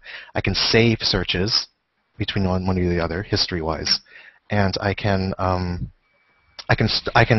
save routes and favorite places, like my places. It's all synced together, so it's literally a cloud solution. Maps on my Maps. Right. So I mean, I wouldn't say that they're equal right now. Apple has a lot of work to do to actually. They have to build a cloud infrastructure for their maps. Not just for a mobile client, but for a web client as well. Hey, hold on a second. Hey, Andre Ward, who are you? That's my show. Give him a sentence that's funny about you. Give you a sentence that's funny about me? Yeah. Let me see. Make it rhyme. How about this?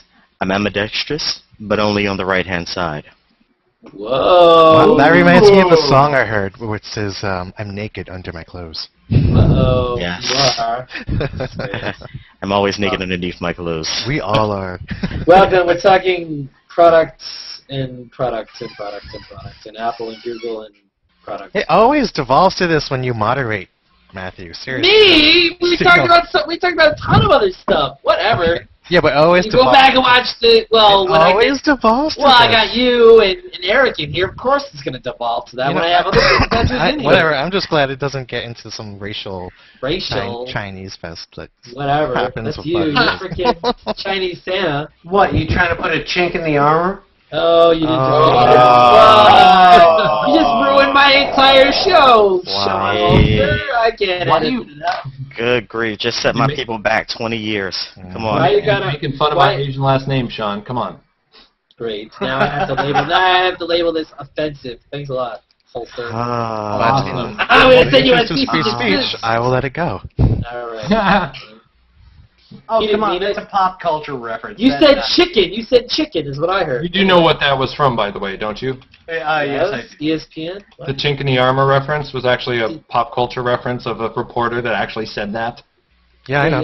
Oh, okay, I didn't know. It was Insanity. Yeah. Thanks for I saying did not laugh. Commenting on it, second party or third party is not racist. It is only making social commentary about pop culture. It's much not like impossible TMZ. you can miss big news like that if you're in different news feeds. No, or if you're in New York and you're a Knicks fan, you might see it this time. Hey, so... Well, I mean, it was pretty popular in the news cycle. That kid was young. But he got hurt early on. How do you guys feel about zombies? What? Is that a topic that you like? Yeah, I hate zombies. Yes, let's definitely talk zombies. Eric hates zombies. He's like, I'm zombie cat. Republican zombies are the worst. Oh, you mean like Mitt Romney? Oh, God. You mean like zombie? Yeah. Whoa! Tell me how you feel about Republicans, Joseph. I can't wait to hear this one. Hold on, where do you mute him? Where do you mute it? I have a logical from what they say. They care for them too much. Like they're not human beings. No, like just they are a alien invader from another planet. Well, first clarify which generation are Republicans so we can answer that properly. I would say the Tea Party no, section. Just general Republicans, contemporary Republicans. What is this? There's so many. There is an ideological war going on. There's like moderates versus there are hardliners. idiots and then there are smart people. Well, I mean, if you phrase it like Matthew, that's incendiary, so you can't do you that. break my heart. I know. I said that to break your heart. I'm sorry. Are you a Republican? I had to throw that out. I don't think you were full. He's a libertarian, aren't you? I for the purposes of well, I'm sure he wants to legalize pot because he smokes like 20 pounds of it. I am non-committal. 20 pounds. That's a little light. It's a logical thing from what he said. So. Are you a business casual anarchist? I meant libertarian. Are you a Ron Paul supporter? Just tell us. Ron Paul or not? Yay or nay? He will let your house burn to the ground. Where are you getting this stuff from, Put it this way. If you disagree with my political views, I will take a shit in a shoebox and mail it to you. So basically, you just want to be contrary. Well, have you met Sean Holster? Well. What's the question, Joseph? You're the one. Oh, what do you think of Republicans? That was the question, right? That was the original question. What do you think of Republicans? Republicans now. Yes. Modern I'm day. not going to answer you now because I know you're just going to refutate whatever I say. Well, he'll refutate. What, you think I'm trolling you in a hangout? Yes, because you want to be contrarian. Yes. Yeah. So basically you're saying every time you go left, he's going to go right. Exactly. It's like there's nothing I can say. Wait, no, Joseph. No, Joseph, say that you... Joseph, why don't you go right and see if I go left? Because I don't believe in going right. unless it's like on red. All right, you know what? Actually, we should crack down on pot. Seriously, it's just a menace. I was going to say take the opposite. All right. Yes, this is the opposite. We need to criminalize it to the highest degree of the law. The war on drugs should be escalated. I also want a 60-foot fence separating us from Mexico with the laser defense grid from Flash Gordon. Which would cost way too much money? That's okay. We'll power it by the flange of nuclear reactors in California, right on the San Andreas Fault. And what we really need to do to solve the problem is sell their Navy more Adobe canoes. What the fuck is that? I don't know what you're talking about. You can design great canoes in Adobe. I don't know that they build canoes.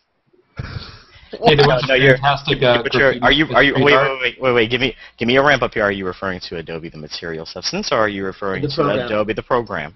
trying to be Do you mean adobo? That's a great spice. We need to Somebody provide took the Mexican Photoshop palette. with. Otherwise, I'm not getting the analogy between So Adobe once and they Canvas. submerge, they Somebody took dissolve, a and there's- life-size Photoshop palette, Uh-huh. toolbox, and slapped it on H&M billboards in like New York or someplace.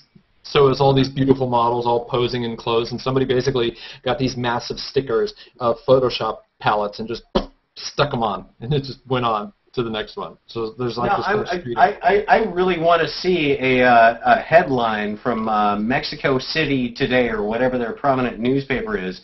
Mexican Navy launches Adobe submarine, 43 dead. This is what you want to see. This is your desire. No, Come on, man! I don't know what he wants. He's being that much of a contrarian. struggle to see the humor in this. Adobe. What is the primary component of Adobe? It's dirt. It's mud. I It's thought it was dissolve. Photoshop. And that's It's right. water. No, and that's what I'm trying to clarify. He means. Are you talking about Photoshop or not? I don't get No. this. I thought you guys were begging. I thought you knew you were each joking. Like he knew he was talking about dirt. You knew he was talking about dirt, but then Right. you said the Photoshop because you were being funny. And No, I don't. I thought he was being facetious. Well, you only have an hour to I tell thought he you. was making a ridiculous analogy that I didn't get, and I was asking him to clarify. So I got both of your point of views. So. Right. Yes, again, Matthew. Right. I was in the middle. I was the hang weight. I was basically saying, okay, which are we referring to, Adobe or This is Adobe? what they mean by face palm? Ouch. Wow. That's face smash. Speaking of, so you are obviously, Sean, or maybe not so obvious, in favor of legalizing pot, I'm guessing, and Joseph might be as well, and he was just thinking the opposite, but legalizing pot is a liberal point of view, is it not? No, it's a libertarian point of view. Oh boy. Oh, really? Can't spell libertarian without liberal. You don't think any liberals are for the legalization of pot? No, that is framing the question. That's a leading question, Matthew. How dare you continue your horrible I was moderation? supposed to be a And lawyer. Matthew All right. knows the answer. Wait, Of let course me. I know the answer. I'm making a point. That's a gotcha question, and I'm not Hey, going to answer Jessica. that. All of Jessica. It's leading, right? This is Hangout Conversations. We're talking about pot now, legalizing and. Oh, I love that conversation. Yeah. Well, who doesn't? we don't even need to ask her the And question. Fran There we go. Drescher enters the room. Is that what you call us? Well, let's make sure. Could you laugh for us, please? I didn't think it was. I didn't think she sounds like Fran Drescher. I don't No, think she's not at all. Yeah. What, that? Wasn't What? Drescher? Are you kidding me? You guys are all grounded. Go to your room. That was kind of Wait, hot. let Now me we're do all turned the on. okay face. Okay. Yeah. Do an O face? All right. All right. Anyway. So Jessica, how are you? Who are you? Tell people about you. Funny thing about you. Why not? You just got here.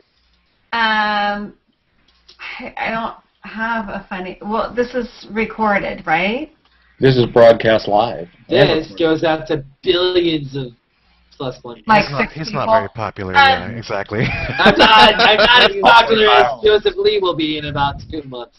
I'm a blogger in Los Angeles, and nothing delights me more than seeing medical marijuana on every street corner here in town. So. Awesome. So now, have you noticed that people driving slower or because of that? Well, you don't recommend driving with it. Do the collisions happen at slow speed? Yes, I found they do. If we 7 miles an hour. Car, when they collide, there's like Twinkies flying out of one window and Doritos come out the other.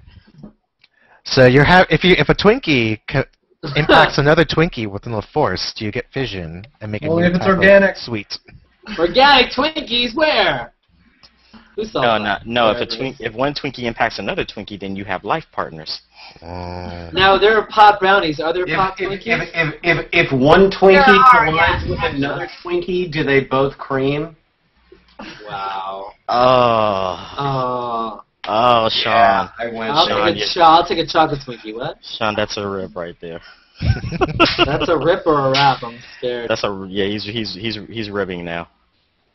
Oh, what do you mean now? Really? His whole life. You mean just now? Okay. He's been a ripper his whole life. So Jessica, what are you up to? What's going on? Is Google Plus wrapping its anything? I don't know, the new design, the new stuff, anything? Did it take you a while to get situated with the new design and everything, or? I'm not sure I saw a new design. On YouTube, you mean? It hasn't been new in a while, I guess. It's been like a couple weeks. Yeah. Yeah. I heard there was going to be a redesign on YouTube. I That's don't know. Google Plus inspired. Yeah. I kind of roll with it. I don't pay that much attention. All right, that's cool. Doesn't bother me. Stacy Bartel. Look at that. We're getting popular. We're getting girls. Yay.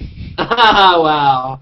They're women. Well, that's because this is the first hangout in a long time where I don't see, like, Arabic writing and a little penis being masturbated. Oh, wow. Oh, so you prefer... Have you seen that? I've never encountered that. Every hangout I've been in for, like, the last couple of days, it's like... And I recognize that I have thousands of folks who have circled me that are languages I don't understand, and I assume that these are countries where men can only speak to women that they're related to. Oh, I see. Or they only speak to women in the room. Maybe they're curious of your thoughts as a free person. They follow me and other women and every single it's just about that big right there. But Wait, who's doing it? Right on their crotch. We used to have a joke in high school. It's like, is it like this? Is this how you masturbate? What? That means money. Masturbate with money? No, so mean. Joseph, there will be a hangout, and be a lot of guys. Maybe there'll be one female in there, and then somebody from another part of the world comes in. They immediately start talking over anybody, and immediately like, hello, Jessica, hello, how are you? Or they start At which talking. point, Like, everyone blocks him. Everyone just has to block him, and that's it. Yeah. Hopefully, make it a unified effort. Yeah. Oh, we were talking about blogs. So, what are you on Blogger for your blog, or? Me? Yeah. No, I saw WordPress. Oh, WordPress. I love WordPress. Hey, 1 second, and then hey, Stacy, welcome to Hangout Conversations Extended Beyond Belief. Give us a line about yourself as you drink something delicious. Can't hear you. Hold on. All right. A little louder, please. Hold on. A little bit louder now. And a little more light. Yes, you look like you're in Twilight. What? There we go. If you can There make me we a go. cookie, that'd be really nice. Really, really nice. Now, what did you just say, Matt? I said, say one line about yourself, what you're drinking. And... I'm drinking vodka and Zions. And what? I heard vodka. What was the other thing? Vodka with a cranberry Zions, like one of those energy drink things. Oh, interesting. I thought I heard Zima. Zima. Who drinks that anymore? They don't even make that anymore. And what do you That's do? right. They're classic. And like what's Crystal something? Pepsi. What's one thing you can say about yourself real quick that's funny or anything or not funny or whatever? Oh, God, I don't know. All right, that's Man, good. That don't works. put me on the spot. There you go. Stacey Bartel doesn't know and she drinks vodka. That's awesome. See, that's why I don't like coming to your hangouts, Matthew. You put people on the spot, and then when they don't deliver, you belittle them. I didn't belittle her. F you. I think she's Look at great. these eyes of disdain. I can hang a spoon on my nose. That's awesome. Now he's Me patronizing too. her. Shut up! Come on. What is this? Analyze wrap-up day? No, I was being nice. You're reading my tone. Rappaport wrote. I've been watching a lot of the Next Food Network star, and they analyze everyone like that. It's amazing. It's like, I'm getting a little BS from you. You're not letting the real self out. Oh, God. I would clam up and... You need to channel the inner you. Yeah, Think about the food. I want to see the real you. What's your story? What's your right. point of view? Right. Where are you from? I want to know you. No, it was one of those things where I don't usually do that. On Conversations Plus, people come in and we just talk. But I felt like, I mean, a long show, I didn't have a one guest. I had people coming in. I wanted to just scream, who are you, as an entertainment thing, and then whatever they said. I cared, but hey, there's a dog. You have a dog. Look at that. I'm sorry. He's attacking me. Hold on. Oh, my dog does that too. Joseph? Your dog smells vodka on your Please, Joseph, please adjust your shirt. I'm tired of observing your male party hats. Wow. Really? Wow. Really? Which one's Why? Joseph? Don't stare at Joseph. Jesus. Yeah, stop looking at me. I'm getting subconscious. Well, because there's something compelling going on there, but you know. You're turned on, aren't you? It's what they do. I can't help it. Well, but I was Katie, born this give 'em a way. little air. They want air. They want a little ventilation. Oh, you know the show's going downhill when we're talking I about know. Joseph and his I'm chest. getting short tips from the pot. Anyways, so I hear noise. Is that from you, Stacy? Me? I don't know. Is it? You have a TV on? Oh, yeah, I do. Turn that off. We can't hear. All right. I thought it was my Alright. printer. Sorry. Oh, much I'll let you back on in a second. Right? You have to unmute yourself though. All right. Only if it's good. Okay, so what's with the headsets, you guys? It's like a whole thing going on there. Oh, Well, I'm operator 47, and Joseph is. I am operator 49. I'm based in Memphis. If you could answer my survey afterwards, I would be really appreciative. That's Joseph from Time Life, and he has a special offer after these messages. Bang bong bong. Hello, this Peggy. Feeling lonely? Yeah, I have to take a phone call. I'm going to pop out for a bit. I'll come back in a bit. Bye, Stacy. Stacy, I will be. How do I get out? How do I get out? How do I get out? Just snap You're it. trapped This is in like the my internet. second hangout. I'm stuck. I'll get you out. Ready? All right, now you're out. Okay, sweet. Oh, it's a second hangout. I wonder if this calls for a screenshot. Screenshots. I got those several minutes ago. So the headphones, Jessica, I wear the headphones because I don't want the speakers to be on and be loud in my house. I have a dog. My dog will bark when she hears voices. So Okay. that's why I'm wearing them. Joseph? There's better voice quality. There's less echoing, I think, because you Well- have a double mic system, and you can take out the air, the ambient noise. And I wear my headphones at night so that I can make an obscure 80s reference. Bum, So bum. I can. And also the other thing too is when you wear headphones, you hear everything. You don't miss a beat. So a lot of times we'll be in a hangout and people are just sitting there without headphones. They're loud, they're soft, and they will not be paying attention. But even if you're not paying attention, wearing headphones, you pick up everything. So there'll be, like, example, I've been in a hangout where someone has said something, everyone said, what did you say? And I will repeat what I heard him say, and they'll be like, shut up, let him talk! I was like, oh, okay, sorry. There's your example. Okay.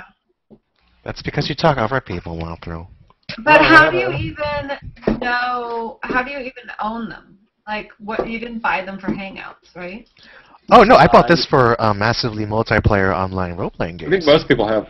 Which games? Star Trek Online, World of Warcraft, Age of Conan, you know. Yeah. Hey, Matthew. Free server transfer today, by the way. Who? Rappaport. And Tor? Did you say you played Tor? No, wait, hold on, Sean, wait. Let them finish. What do you? I'm sorry. No, it's cool. That's it? It's over? Okay, what do you got? What do you got, Sean? Well, you're quieting everyone, but I'm not sure who you want to talk. I said. Well, no, I'm being that Matthew Rappaport is the host of this experience. I want to ask permission to. Can I pull out my plug now? Can I speak freely during the general conversations? It's being recorded now, I think, isn't it? Are you saying, can you speak while other people are speaking? Is that what you're asking me? Well, no. Can I pull out the full force of my personality?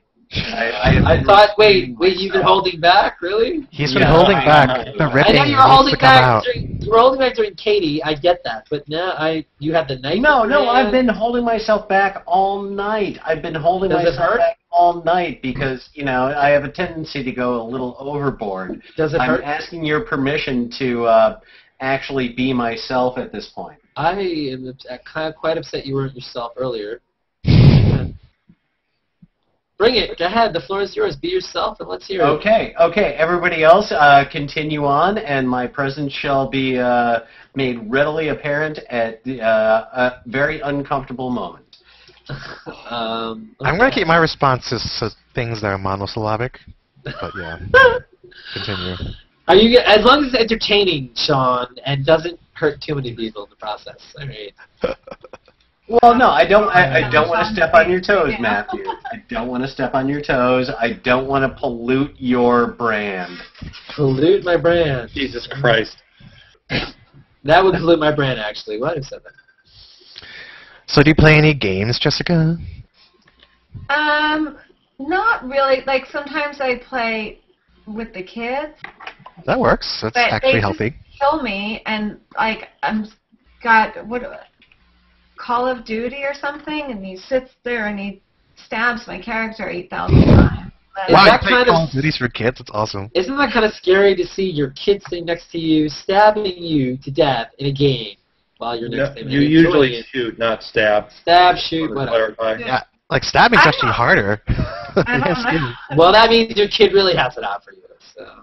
No, he does not. All right. But I'm sure when he's a teenager, he probably will. You're like, Mom, let's play a game. I call it Call of Duty. How old are your kids?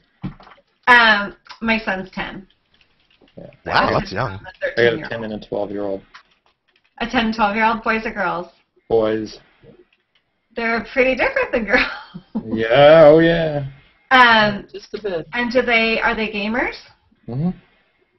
He has an Xbox and a But then PS3. so am I, so... So do I. I have the Xbox and the PlayStation. Which one do you prefer of the two? You know what? PlayStation always used for the TV box.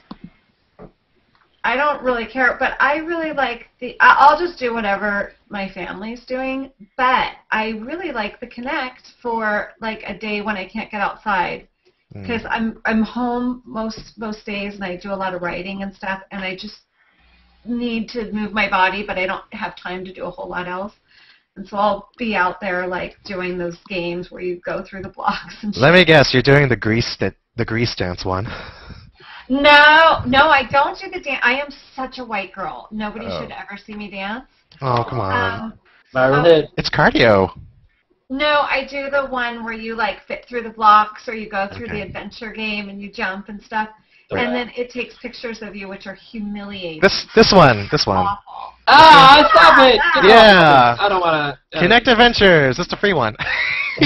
Well, you paid for it. I feel somewhat dorky that on top of the television, you can't see it. I actually have a series of lights that cast light into the middle of the floor to guarantee that I have perfect illumination while I use the Kinect.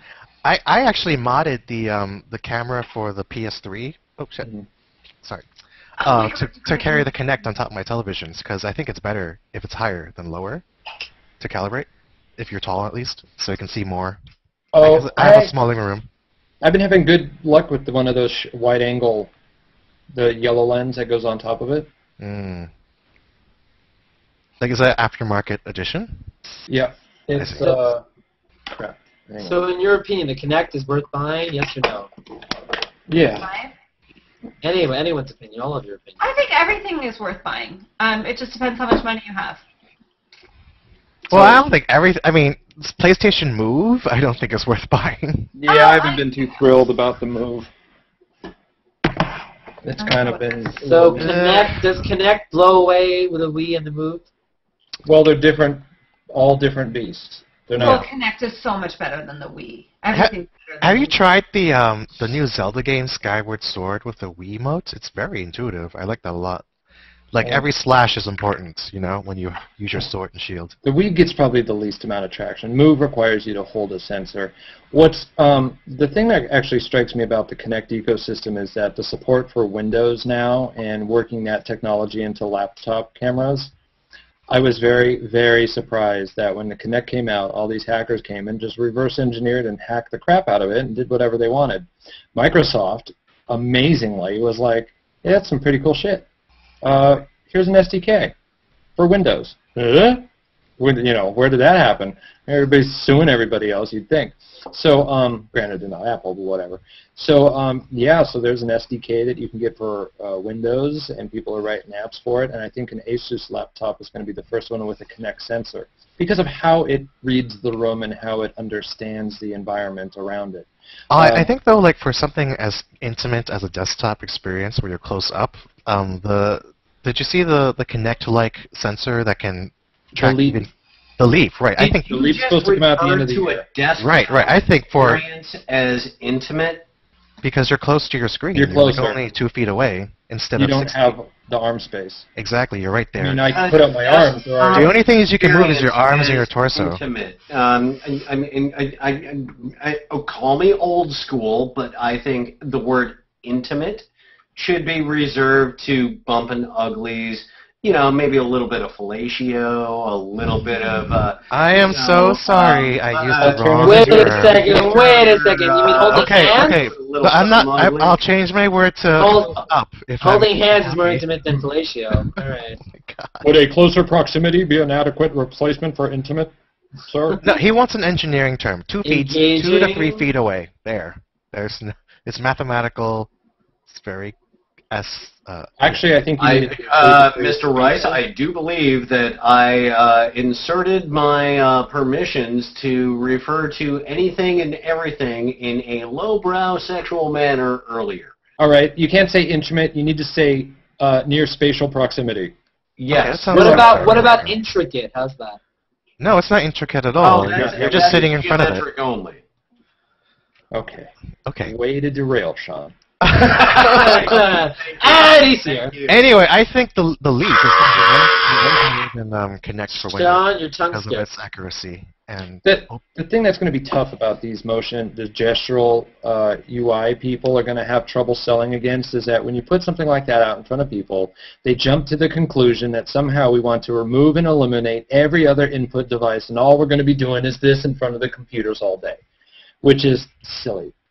You know, you can go Control-C, or you can go edit, copy. You know, there's alternate forms that you're going to use different things. I'm hoping for a way to make it even more lazier than a mouse and keyboard. Like no, I just want to be able to swipe this out of the way while I'm typing something.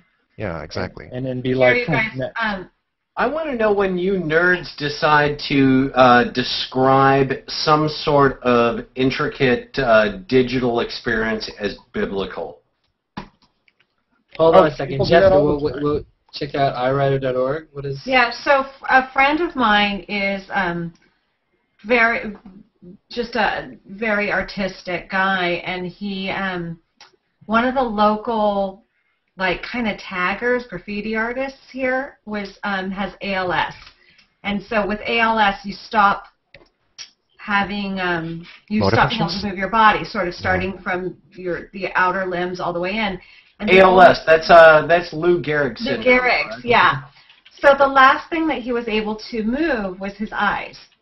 And so he brought together like a team of like hackers and just worked on like some real open source stuff and some engineers and created these glasses using a PlayStation camera. And so you're familiar with it. That's awesome, Eric.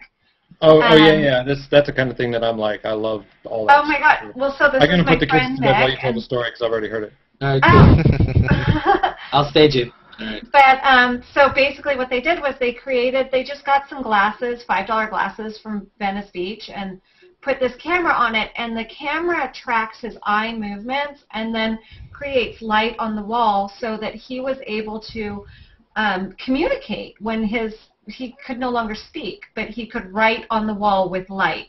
So he could either make a drawing or write some words. And this was somebody who, for a couple of years, had not had a single word come out of his mouth.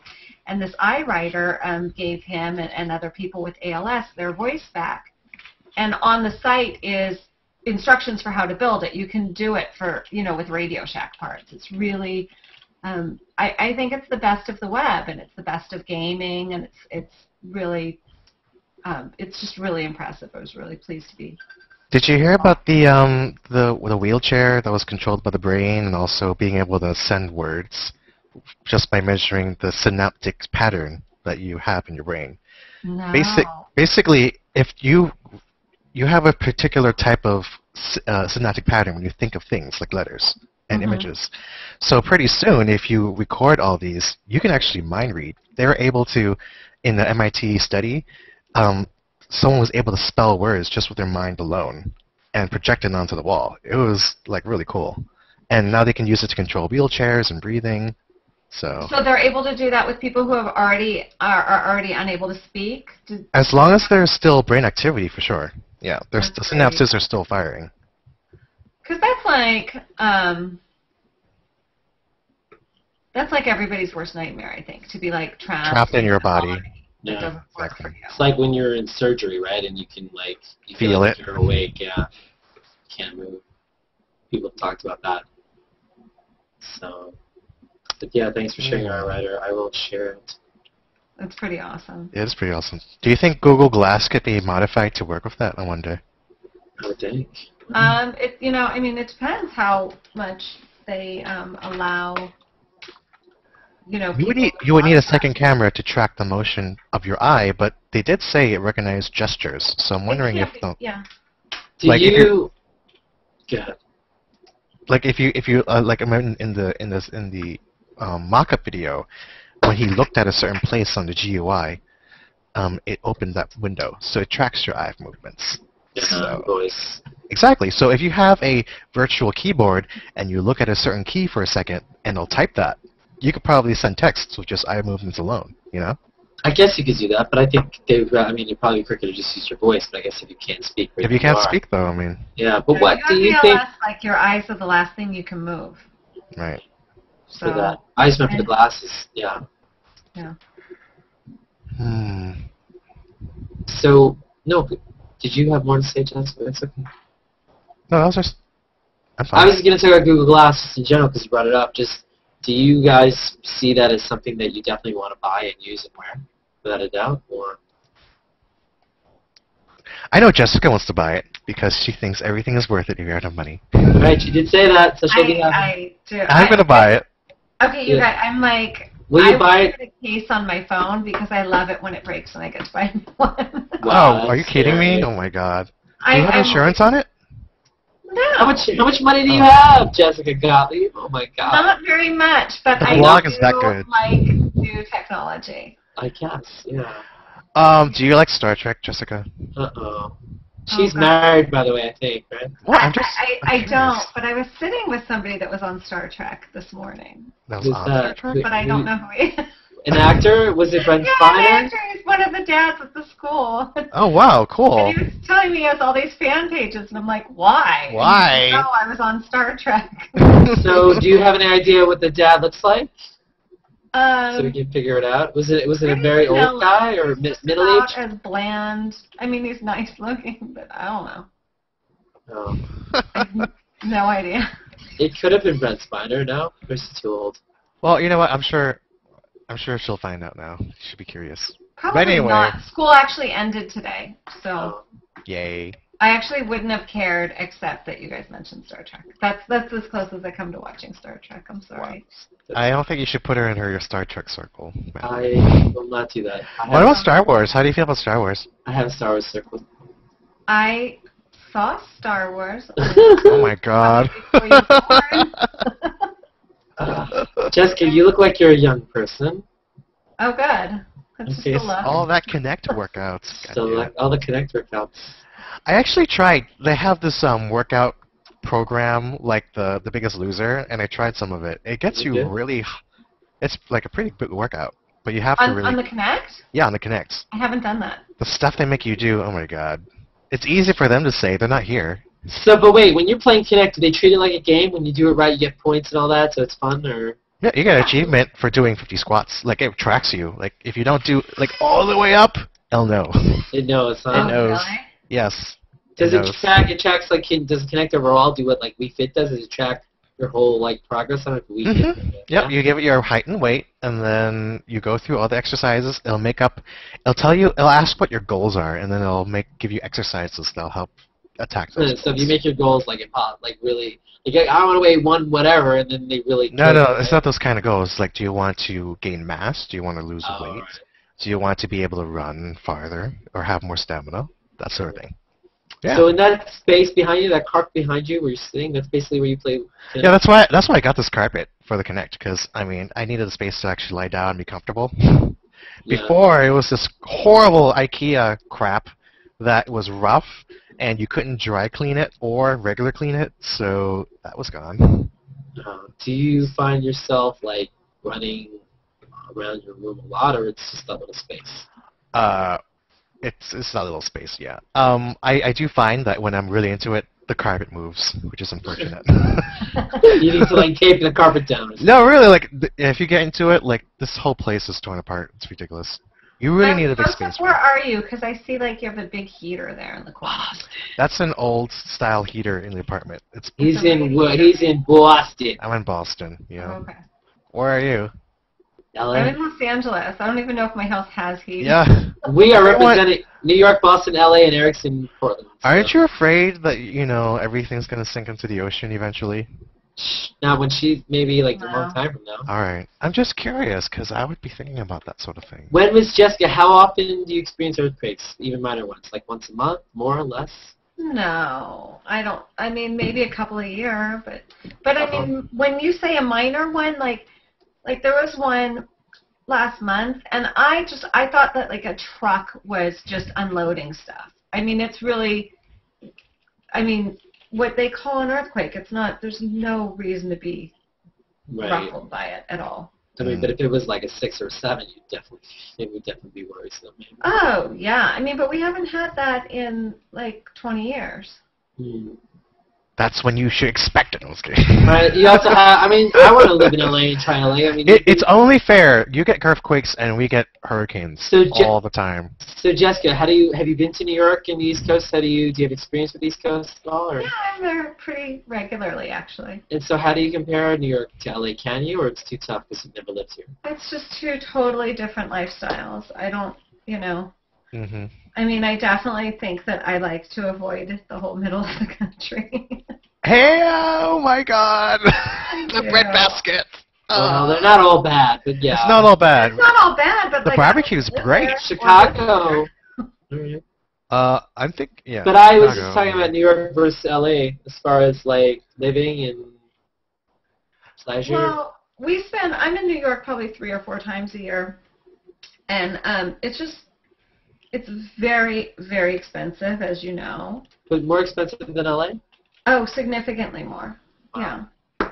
And I don't really ever want to be cold again. So. Oh wow. We actually had we didn't really have cold this year. We weren't there okay, I've been there for every blizzard, every blackout. Remember that 5-day blackout? 2003, yeah. I love the blizzards. That means I don't have to go to school. Second floor with nothing except for 2 kids. I had to carry up all those flights. Wow. Yeah, I walked across the Queensboro Bridge, yeah. Oh, God, it was horrible. So, yeah, and we were there. We showed up last Christmas Day. So we had that huge blizzard. We were in a hotel that had no housekeepers because nobody could get in and out of the city. Yeah. Because of the union guys wouldn't plow the city. Oh my God, are you kidding me? No, I'm not kidding. I mean, every time I go there, it's like an extra couple $1,000s because the city shuts down. It's your fault. You're like the woe. You're the bringer of woe. So tell me about LA. So people complain. I mean, we have traffic here. You have traffic there. I mean, driving everywhere. I heard LA traffic has guns, though. That's the difference. Oh. It hasn't had guns since the 80s. Compton? What? Okay. It hasn't had guns in traffic since the 80s. No, I know what you said, but I'm saying like there's still places you want to avoid. I'm sure. Okay. To a degree, yeah. I mean, but not That's really. That's just common sense. No, you know what though? I kind of disagree with that because I don't know. Like, I don't know. I've never been there, so I don't. I've been to San Francisco. That was it. I've never been to LA, so I don't know. My mother was an inner city school teacher my entire childhood. I spent a lot of time in Watts, which is, South Central, which is really like ground zero for like the Crips and the Bloods and stuff. Wow. And, I don't think that I would go on, at 2 o'clock in the morning, but I got to say that no matter like what neighborhood you end up in, there's good people living there. And I think that they get why you're there. If there was a lot of kids in the 80s and stuff, we had a big problem with cocaine. There was a lot of rich kids going into bad neighborhoods and then getting in big trouble, which is like a no-brainer. Of course, if you show up with hundreds of dollars and you're there to buy drugs, yeah, bad things are probably going to happen. But I just don't know. I don't see it as dramatically as some other people do. Like And trips I've and never, bloods and bullets flying, that's not for LA, that's for Detroit, right? You know what? There really isn't a part of town that I would be afraid to go in during the daytime. Yeah.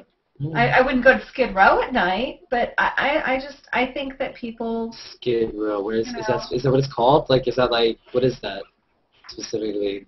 It's you know, we have the largest homeless population, and I think that that's also very like weather related. And we used to do a really good job of taking care of the homeless. So The there beach, are don't they hang out on the beach a lot? no, because they get arrested there. Oh no! Where did they go then? Like Venice Well, Beach, they they can't be there anymore. Oh. And there's this Skid Row, and there's just hundreds and hundreds of people on the street. Oh wow! And they, but you know, but I don't know. I don't buy into a lot of that. That also may have something to do with my age. I just kind of feel like, you know, like, come on, fuck you. You know, who am I really scared of? Right. You know. You don't carry mace or anything. You just go. No, I do, but I think that, again, I think maybe I don't feel particularly vulnerable, and I may have, you know. Maybe it's an attitude thing. Like if you go there openly expressing fear, they're probably going to answer it with the same thing. I think that's probably true for Well, everything in life, don't you? Yeah. I mean, I live in New York. I've taken all of it. I've gone through neighborhoods I shouldn't, whatever, and mass transit and everything late at night and everything. I've been in Harlem at 2 in the morning and all that stuff, whatever. But like, so, you know, going in LA, like people say, oh, you can't even ride the buses in LA during the day, and it's so terrible. Like, I don't know. That's what people say. I mean, I don't know what's true. I ride the buses and the trains with my children all the time. All the time. There's one. Isn't there like one train from like Orange County to Hollywood or something? Or No. There's trains. There's a lot of trains that go into downtown because we have a great downtown. And Does the train from downtown go to UCLA? That's the only one I care about. No. Ah! I know. They're trying to go downtown to Century City, but Beverly Hills, the city of Beverly Hills, is trying to block it because what the hell? They don't want a train. They don't. They say that it's because there's this oil well next to Beverly Hills High. Yeah. But I can tell you what it is. Here's Brandon Walsh is blocking. The reason that Beverly Hills does not want a train coming from downtown is because they do not want brown people there that are not cleaning their houses. Elements, yeah. I would have said element, but that's fine. You know, it's the same thing here. Like in the Sound, like the people living there, like the Kennedys, didn't want weather vanes or like wind catchers in the middle because they didn't want to ruin the view of the water. Right. What the hell? In someone else's neighborhood. Exactly. Put it somewhere else. But I mean, I don't know. And those opinions are not of us. That's just Beverly Hills. What? We love you. Just kidding. Is Beverly Hills? So yeah, it's your opinion. So I don't know So I mean, can you live in LA in a decent neighborhood for $1,000 a month rent? No. 1,500? What do we like? 1,200? It's been so many years since I've paid rent. I don't know.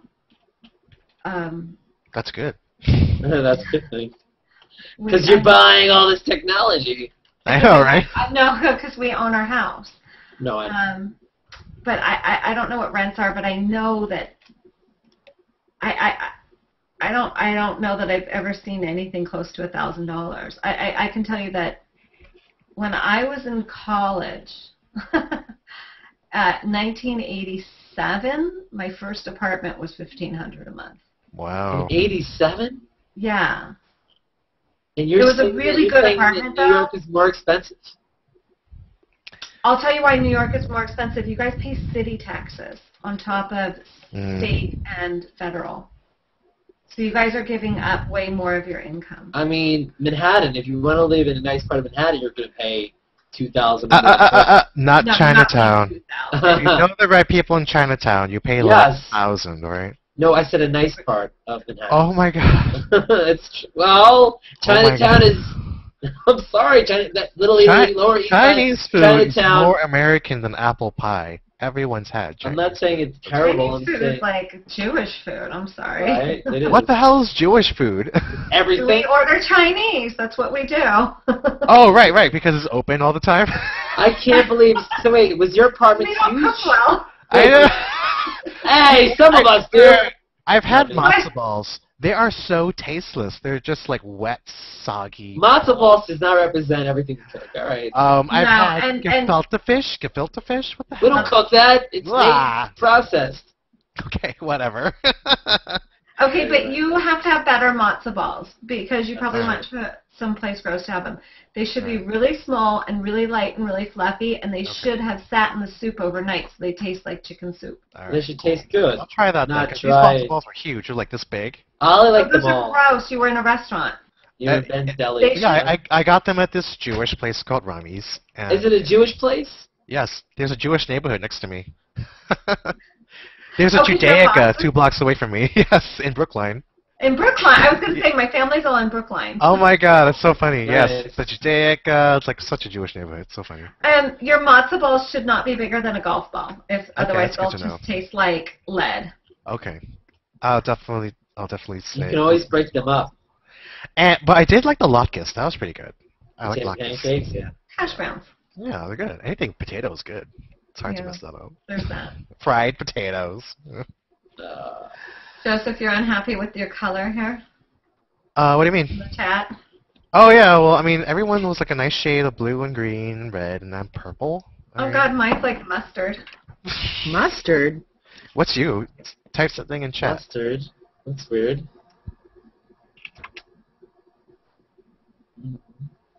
Matthew, you have a good color. Yeah, that's a good color. It's Android green. I like it. I have the green.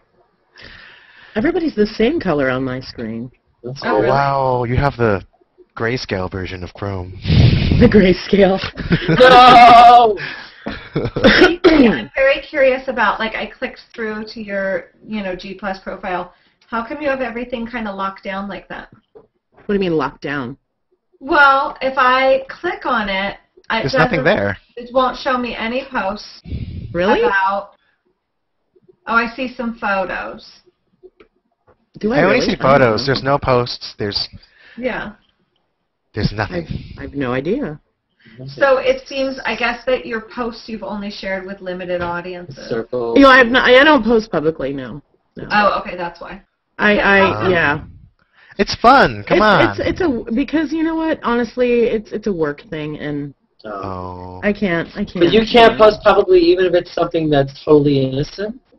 Well, yeah, sure I could, but I just don't. I just don't. I just make it a habit not to. Yeah, I don't know. So We'll convince you eventually. Hey, here's something I want to So- talk. I want to talk about this because I think we only have 20 minutes or whatever before it shuts me down, or 10 minutes. Nikki Mood is someone I know, and Joseph knows. She has been on Google Plus since the beginning, and they actually shut her profile down for 3 days because she's back now. But they shut her down for 3 days because she posted an image, I guess a woman with small breasts. I guess it was naked. Art. One picture. Eric's back. I'm white. Oh yeah, you should Eric. unmute him. Eric, where'd you come from? And so it was one image, and it was, I guess it was supposed to celebrate Small Breast Day, or she said Tiny Titties Day. I don't know. So she It was posted one public. it was public, one picture, and I guess enough people reported her, or something happened. Eric was talking about this earlier, and she got her. Do you think it's fair that for posting that one picture that she should lose Google Plus for 3 days? No, that's art. Whatever. Yeah, it wasn't like obscene, was it? But but whatever. There are people that post obscene stuff too. It's like, as long as it's not against like a nude image, should you lose your profile for posting that? I mean, No. people don't have to follow you. That's Yeah, great. I think so. Can I pull out the dumbass, you don't like it, don't use it line that so many people love to if you want, about? but people would rather report, I guess, right? Well, it's the whole Google No, I rules mean, I thing. kind of get it. I Of course I agree with you guys, but... Yes, but you're being facetious. He's being for Jesus. What? You are. You think I'm, like, Google's not way doing anything more about it. I think they are. offended and concerned about, like, violence than I am about nudity. And I'm obviously not that concerned because my kid is still playing Call of Duty. That's not. That is so violence. bloody. Oh my god. You listen. Okay. Just How old is your child? 10. 10. You know what's funny? He could probably kick my ass in that game too. It depends. It depends on the kid. Right, it does. We got Call of Duty here, and one kid's not even interested in it. You should get your kids playing wholesome games like Final Fantasy. That tells a rousing story in a Japanese tempo. Actually, they play WoW, Minecraft, and only a few games. Minecraft is big around here. Yeah. How about Minesweeper? Look a little retro. Minesweeper. Isn't Minecraft really retro already? That's true. Yeah. How retro? Maybe I should make. Did you see those? Did you see those Minesweeper scratch cards? They're so cool. What? Yeah. You like scratch Lotto? Yeah, like the Lotto. You scratch the little square. If you get a bomb, you're done. It's over. That's awesome. I know, right? That's cool. Okay, I've got 3 guys here. I've got to buy 3 Father's Day gifts. Oh my God, that's right. That's My father and my father-in-law. What am I buying? My dad. I'm sorry, Dr. Freud. My husband, my father, and my father-in-law. What do you usually buy? Ties? Oh God. Who wears ties? Eric, says the man in a t-shirt, in a hat, from home. With the Pantone. There are people that still have to wear suits to work, Eric Rice. Even lawyers back home don't wear ties because it would look too freaky. Get a tie tattoo, then it doesn't get dirty. Oh, Yeah, there you that's go. awesome. Yeah. Right down the middle. Why don't you get? And then just wear like Italian V-cut shirts that go all the way down here. Why don't you get them some kind of? Why They don't you hide get nothing. some kind of massage day or something, like a massage appointment for Father's Day. No. Is Father's Day coming up? I'm such a bad son. Sunday. Oh my God. I have to shop Yeah. tomorrow. I will send my dad an Evite.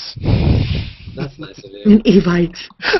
He'll be In other really words, fun. you're not leaving the chair. I don't want the Chinese bus in New York. It's really tough. It's like a 5-hour ride. Oh, so Joseph, far.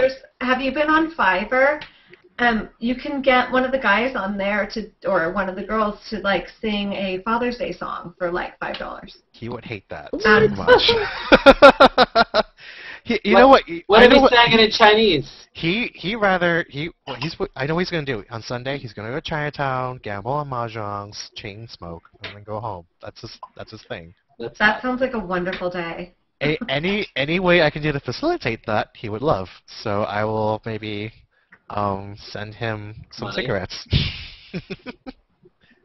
He likes menthol. Is your dad an immigrant? I'm first generation, so yes.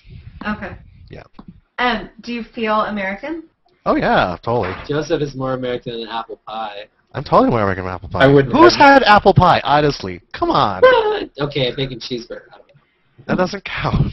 And apple pie, the $1 apple pie from McDonald's, totally doesn't count. That's Those are 50% not plastic. Yeah. Those aren't even food. Those are apple hot pockets. Those are just melting things. And they burn the roof of your mouth. I actually thought Stop it. Joseph was Californian. He does have that vibe, doesn't he? I mean, it's funny because when you grow up in California, it's like people are like Californian over Chinese. You're like, oh yeah, I guess you are Chinese, aren't you? Weird, but cool. Eric, what are you hoping for from your family? I'm very low maintenance, so don't care. Make me a card. I know. He wants a new hair color to dye. He wants a new himself with. Kinect game. I'm notoriously difficult to shop for anyway, so Yeah. that's why I keep iTunes those- gift card. It's the go-to gift. Amazon. Low expectation. Oh, I mean, I get God. mocked because my Like book 3 of wish those list- I haven't even used. Really? Oh, you know what? They should do the Google Play gift cards. I don't know why they don't do that. Google Google Plus. Play.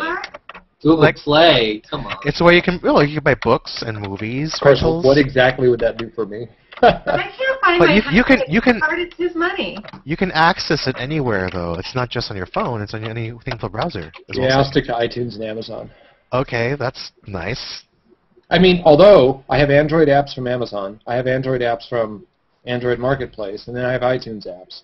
And none of them are useful at any given time except the phone that I currently have or the tablet that I currently have. Because I bought Fire apps. You brought Fire apps? Yeah, I had a Fire app, picked up a couple things. But they're not usable anywhere else. Well, I mean, No. if you get them on the Play Store, they will work on any of your devices. They're just Right, on. but I bought them on the Fire through the Fire Store. And Oh, the Android apps the that I bought Kindle on the Fire Android Store. Market, Oh, Amazon. I mean, it's a mess. It's your problem was getting a Kindle Fire. Well, or getting an Android, or getting an iPhone. You do know Eric has everything, right? I think that was established already. Right. I mean, again, everybody wants their own little silos. At least Facebook's making an attempt to include everybody. As is Microsoft, but I don't like their app. But that still doesn't change the fact that, there's no cross-grading. If you buy Photoshop on the Mac and you're going to go to Windows, you can get a cross-grade, which is an upgrade across platforms. You have to buy it all over again. Not for the full price. It's an upgrade cost, and I think you pay the upgrade price, but it goes across platform. How are regular people supposed to afford that? Huh? It's like $600. No, I just switched from PC to Mac, and it wasn't that bad. Yeah, it's much, much less.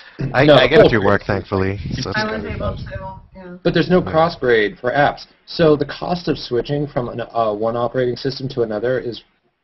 It's not actually not that the cost is high, it's that the hassle is high. Right. How do I move from one operating system to the other on a phone? Well, even if you have all of these different devices, your time is still finite. So there's always that consideration. Eric, what are you smoking? Electronic cigarettes. Menthol. I can smell it from here. Is it really an electronic cigarette? Yeah.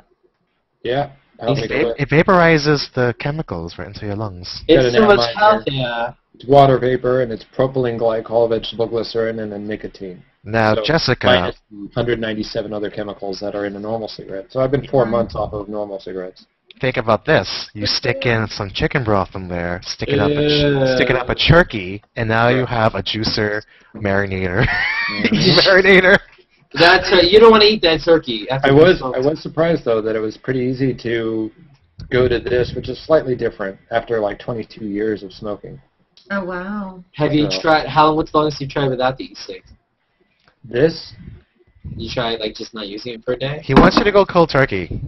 Oh, that's not cold turkey. He's been weaning himself off. No, actually, I just ordered a bunch of reduced nicotine filters because I'm going out of town in a couple weeks. And I just want to see if I can, because I'm on the road, and it will be inconvenient and I won't be smoking when regular patterns, I can start reducing the nicotine and then just be too busy to deal with it. Oh no, wait, so that means you're going to bring your crankiness out.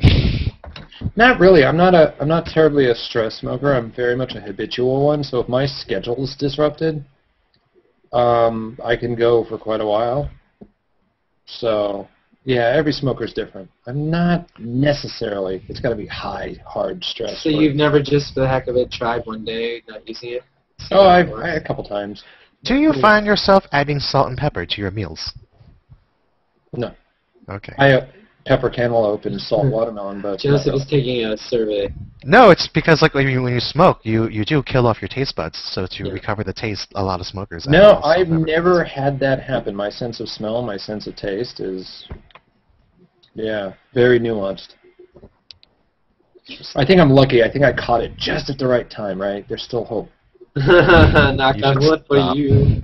You're right there. You hit an age, and you're like, okay, stop fucking around. How old are you again? 50? 40. Yeah, but then you get to that other age where you don't give a shit anymore because you're gonna die soon anyway. What? Shut up. It's true. Really old people. It's like, whatever. I'm gonna smoke and die.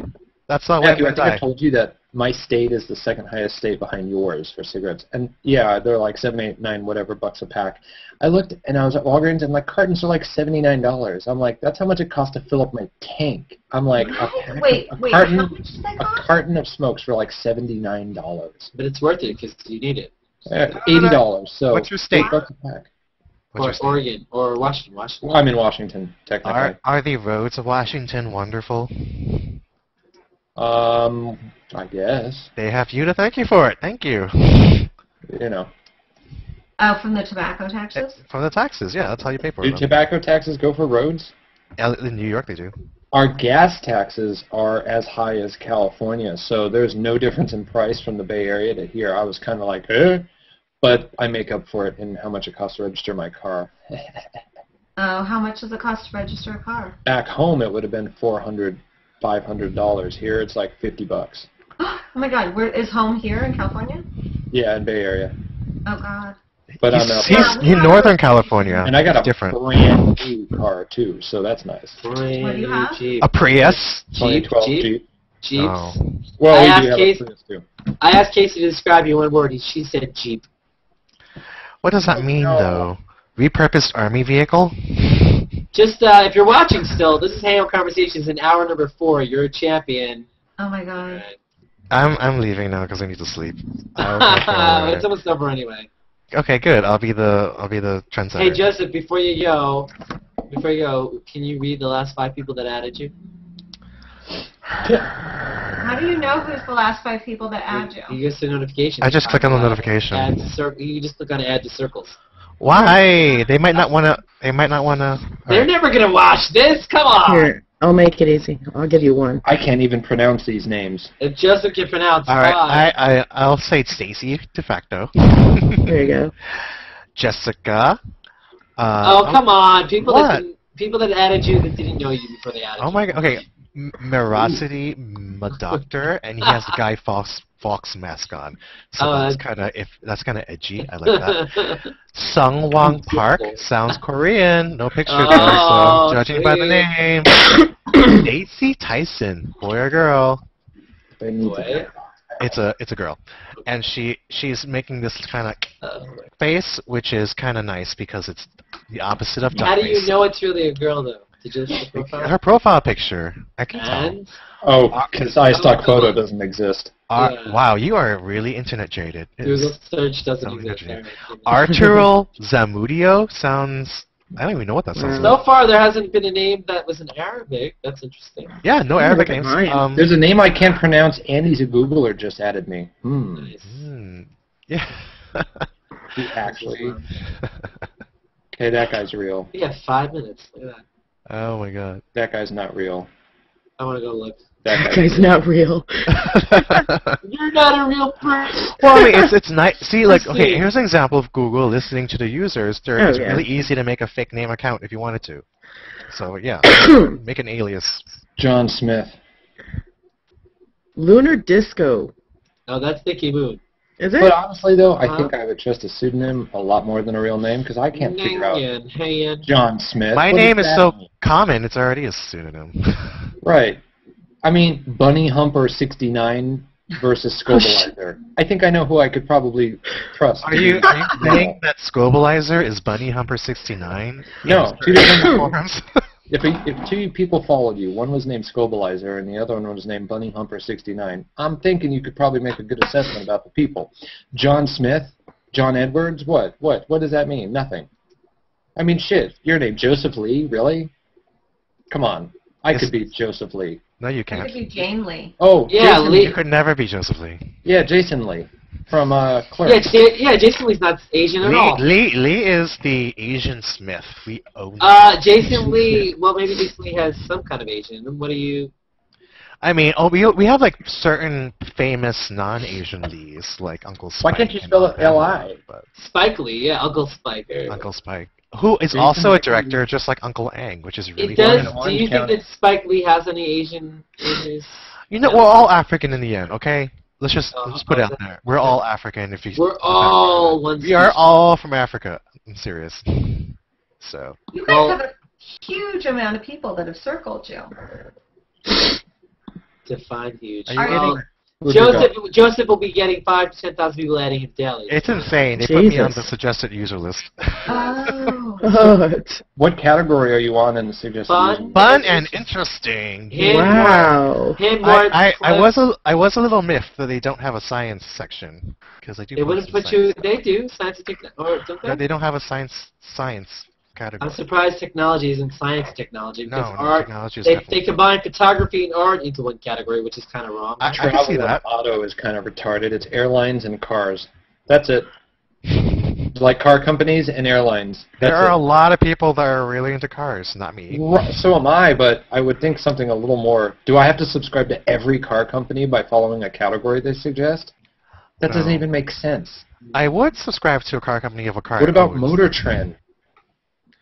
Motor Trend. So don't sing that. Hey, no, wait, that's not the song. It's not. It's something else. But we only have like maybe 3 minutes, 2 minutes. So in the last 2 minutes, feel free. Anyone have anything to plug that they want to plug? A show, maybe Robot Underpants, a website, I co-host blog. a show that is an audio podcast, which we coincidentally do live every Wednesday night, 10 p.m. Pacific, called Robot Underpants.